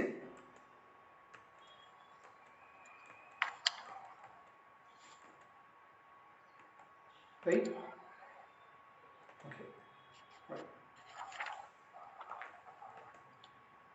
உடற்பயிற்சியுடைய அவசியம். உடற்பயிற்சி ஏன் சார் நான் பண்ணணும்? விலங்கின பதிவுகள், நாம் டேரெக்டாக வந்து அம்மா அப்பாட்டிருந்து நம்ம வந்திருக்கோம். ஆனால் என்னது, அதுக்கு முன்னாடி எத்தனை பேர்கிட்ட வந்திருக்கோம் நம்ம? அதுக்கு முன்னாடி அம்மா அப்பா, அதுக்கு முன்னாடி அம்மா அப்பா, அதுக்கு முன்னாடி அம்மா அப்பா, அதுக்கு முதல்ல தோன்றிய அம்மா அப்பா, அதுக்கு முன்னாடி யார்கிட்ட வந்திருக்கோம்? விலங்குகளுக்கு முன்னாடி பறவைகள். முக்கியமாக விலங்குகள் இருந்து தான் நம்ம பறித்துண்ணுதல், மற்ற உயிர்களை துன்புறுத்துதல் அப்படிங்கிற இதெல்லாம் இருக்குது. அப்போ அதெல்லாம் போக்கணும்னா என்ன பண்ணணும்? நம்முடைய உடற்பயிற்சி வந்து உதவியாக இருக்கும். அப்புறம் உடல் நலத்திற்கு உடற்பயிற்சி. உலகில் பலவிதமான உடற்பயிற்சிகள் இருந்தாலும் ஆனால் நம்முடைய மகரிஷி அவர்கள் வடிவமைத்திருக்கிற பயிற்சிகள் வந்து பார்த்திங்கன்னா, அவர் சித்தா, ஹோமியோபதி, யுனானி 3லேயுமே வந்து டாக்டர் பட்டம் வாங்கியிருக்கனால அவர் என்ன பண்ண ஆராய்ச்சி பண்ணி சிறப்பாக பலவிதமான மூச்சு பர்மா புள்ளிகள், அக்கு ப்ரெஷரு, ஃபுட் ரிஃப்ளெக்ஸாலஜி எல்லாத்தையுமே ஆட் பண்ணி நம்மளுக்கு ஒரு முழு முதல் பொருள்னு சொல்லுவாங்கல்ல, அது மாதிரி முழு முதல் உடற்பயிற்சியாக நம்முடைய வேதாந்த மகரிஷிகள் கொடுத்துருக்கிறார்கள். ஜீரான ஜீவகாந்த ஓட்டம், உயிர்த்தொழில் கரைசல் தான் என்னது? ஜீவகாந்தம். அப்போ ஜீவகாந்த சீர்குலைவு ஏற்படும் போது அது வந்து என்னது? நோயை உண்டாக்கும். ஜீவகாந்த ஆற்றலை முறைப்படுத்தணும். நம்ம என்ன பண்ணணும்? நம்முடைய உடற்பயிற்சி செஞ்சாவே போதும். இதெல்லாம் உங்களுக்கு தெரிஞ்சதான் நான் டக்குன்னு வேகமாக போயிட்டுருக்கேன். அனைத்து உறுப்புகள் நலம் பெறும். பயிற்சி பண்ணுறதுனால நன்மைகள். உடல்நலம், மனவளம் உயரும், நோய் எதிர்ப்பாற்றல் கூடும். அடுத்து வந்து பார்த்தா நினைவாற்றல் பெருகும், சுறுசுறுப்பாக இருக்க முடியும். கவனத்தில் கொள்ள வேண்டியது வெறும் வயிற்றுல தான் பண்ணணும். அதுக்கப்புறம் என்ன பண்ணணும்? எப்படி நல்லா சாப்பிட்டுட்டு நம்ம எக்ஸசைஸும் பண்ணணும். அப்படி தானே? அப்படியா இல்லையா? இல்ல, சாப்பிடாம தான் செய்யணும். சாப்பிட்டா 3 மணி நேரத்துக்கு வாழ்க்கை. சரி, எளிமுறை பயிற்சியில் என்னென்ன பயிற்சிகள், மொத்தம் எத்தனை நிலைகள் இருக்கின்றன? 9 வகையான பயிற்சிகள். 9 வகையான நிலைகள். என்னென்ன? 9 நிலைகள் சொல்லணும். பயிற்சிகள்ங்கிறத விட 9 நிலைகள். 9 நிலை. 9 நிலை பயிற்சி. என்னென்ன? கைப்பயிற்சி, கால் பயிற்சி, கால் பயிற்சி, தசைநார் மூச்சு பயிற்சி, கண் பயிற்சி, கபாலபதி, மகராசனம், உடல் தேய்த்தல், உடலை தளர்த்தல். அக்கு பிரஷர் விட்டுட்டீங்க. அக்குப்ரெஷர் கடைசியா தான் உடல் தளர்த்தல். சரியா? எத்தனை பேர் நம்ம டெய்லி உடற்பயிற்சி பண்றோம்? இன்னைக்கு எத்தனை பேர் பண்ணீங்க? நான் பண்ணுவேன். ஓகே, உங்க வாழ்க்கை நம்ம மன்றங்கள் பெரும்பாலும் உடற்பயிற்சி செய்வோம் என்று நான் எதிர்பார்த்து இதோடு இந்த அமர்வை நான் முடித்துக் கொள்கிறேன். ஏதாவது இது வரைக்கும் பார்த்து ஏதாவது சந்தேகம் இருந்தால் கேளுங்க. இல்லைன்னா நம்ம இன்னைக்கு கிளாஸை க்ளோஸ் பண்ணிவிட்டு நெக்ஸ்ட் வீக் பார்க்கலாம். வாழ்க்கை. கொஞ்சம் வேகமாக போனேன்னா கிளாஸ் எப்படி இருந்தது? ஃபீட்பேக்கு கொஞ்சம் ஊடால மட்டும் உங்களுக்கு. ஓகே, நன்றி. வாழ்க்கை. கொஞ்சம் வேகமாக போச்சா இல்லை ரொம்ப மெதுவாக போச்சா? எப்படி போனது? கொஞ்சம் அந்த வாய்ஸ் டிஸ்டர்பன்ஸ் மட்டும் இருந்துச்சு, அது மட்டும் இருந்திருக்கும். வேறு ஏதாவது உங்களுக்கு புரியலை அப்படிங்கிற மாதிரி ஏதாச்சும் இருந்துச்சுனாலும் கேளுங்க.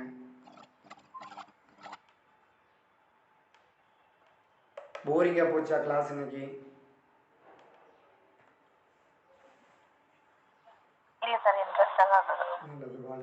கொஞ்சம் நல்லா இருந்தது. நன்றி. பவர் பாயிண்ட் மூலமா பார்க்கறது இன்னும் கொஞ்சம் நல்லா இருந்தது. நன்றி. தகவல். வாழ்க்கை. கொஞ்சம் லாஸ்ட் ஒரு 20 மினிட்ஸ் மேல டிஸ்டர்பன்ஸ் அண்ட் சவுண்ட் வந்துட்டே இருந்தாரு. கொஞ்சம் நம்ம மன்ற நண்பர்கள் வந்து நீங்கள் கொஞ்சம் மியூட்டில் போட்டுருங்க. நீங்கள் கேள்விக்கு ஆன்சர் பண்ணிட்டீங்கன்னா மியூட்டில் போடுங்க. இப்போ உதாரணத்துக்கு வந்து பார்த்தீங்கன்னா பெங்குன்னு மட்டும்தான் காமிக்குது. வெங்குடு அப்படிங்கிறவங்க வந்து அன்மியூட்டில் இருக்கீங்க. ஓகே, இல்லை இப்போ மியூட் ஆயிடுச்சு. வாழ்க்கை வளமுடன். ஒரு சிலர் வந்து அன்மியூட்டில் இருக்கீங்க. ஆன்சர் பண்ணிவிட்டு நீங்கள் மியூட்டில் போட்டுக்கோங்க. ஓகேவா? வாழ்க்கை வளமுடன். क्वेश्चन पेपर ले ஏதாவது டவுட்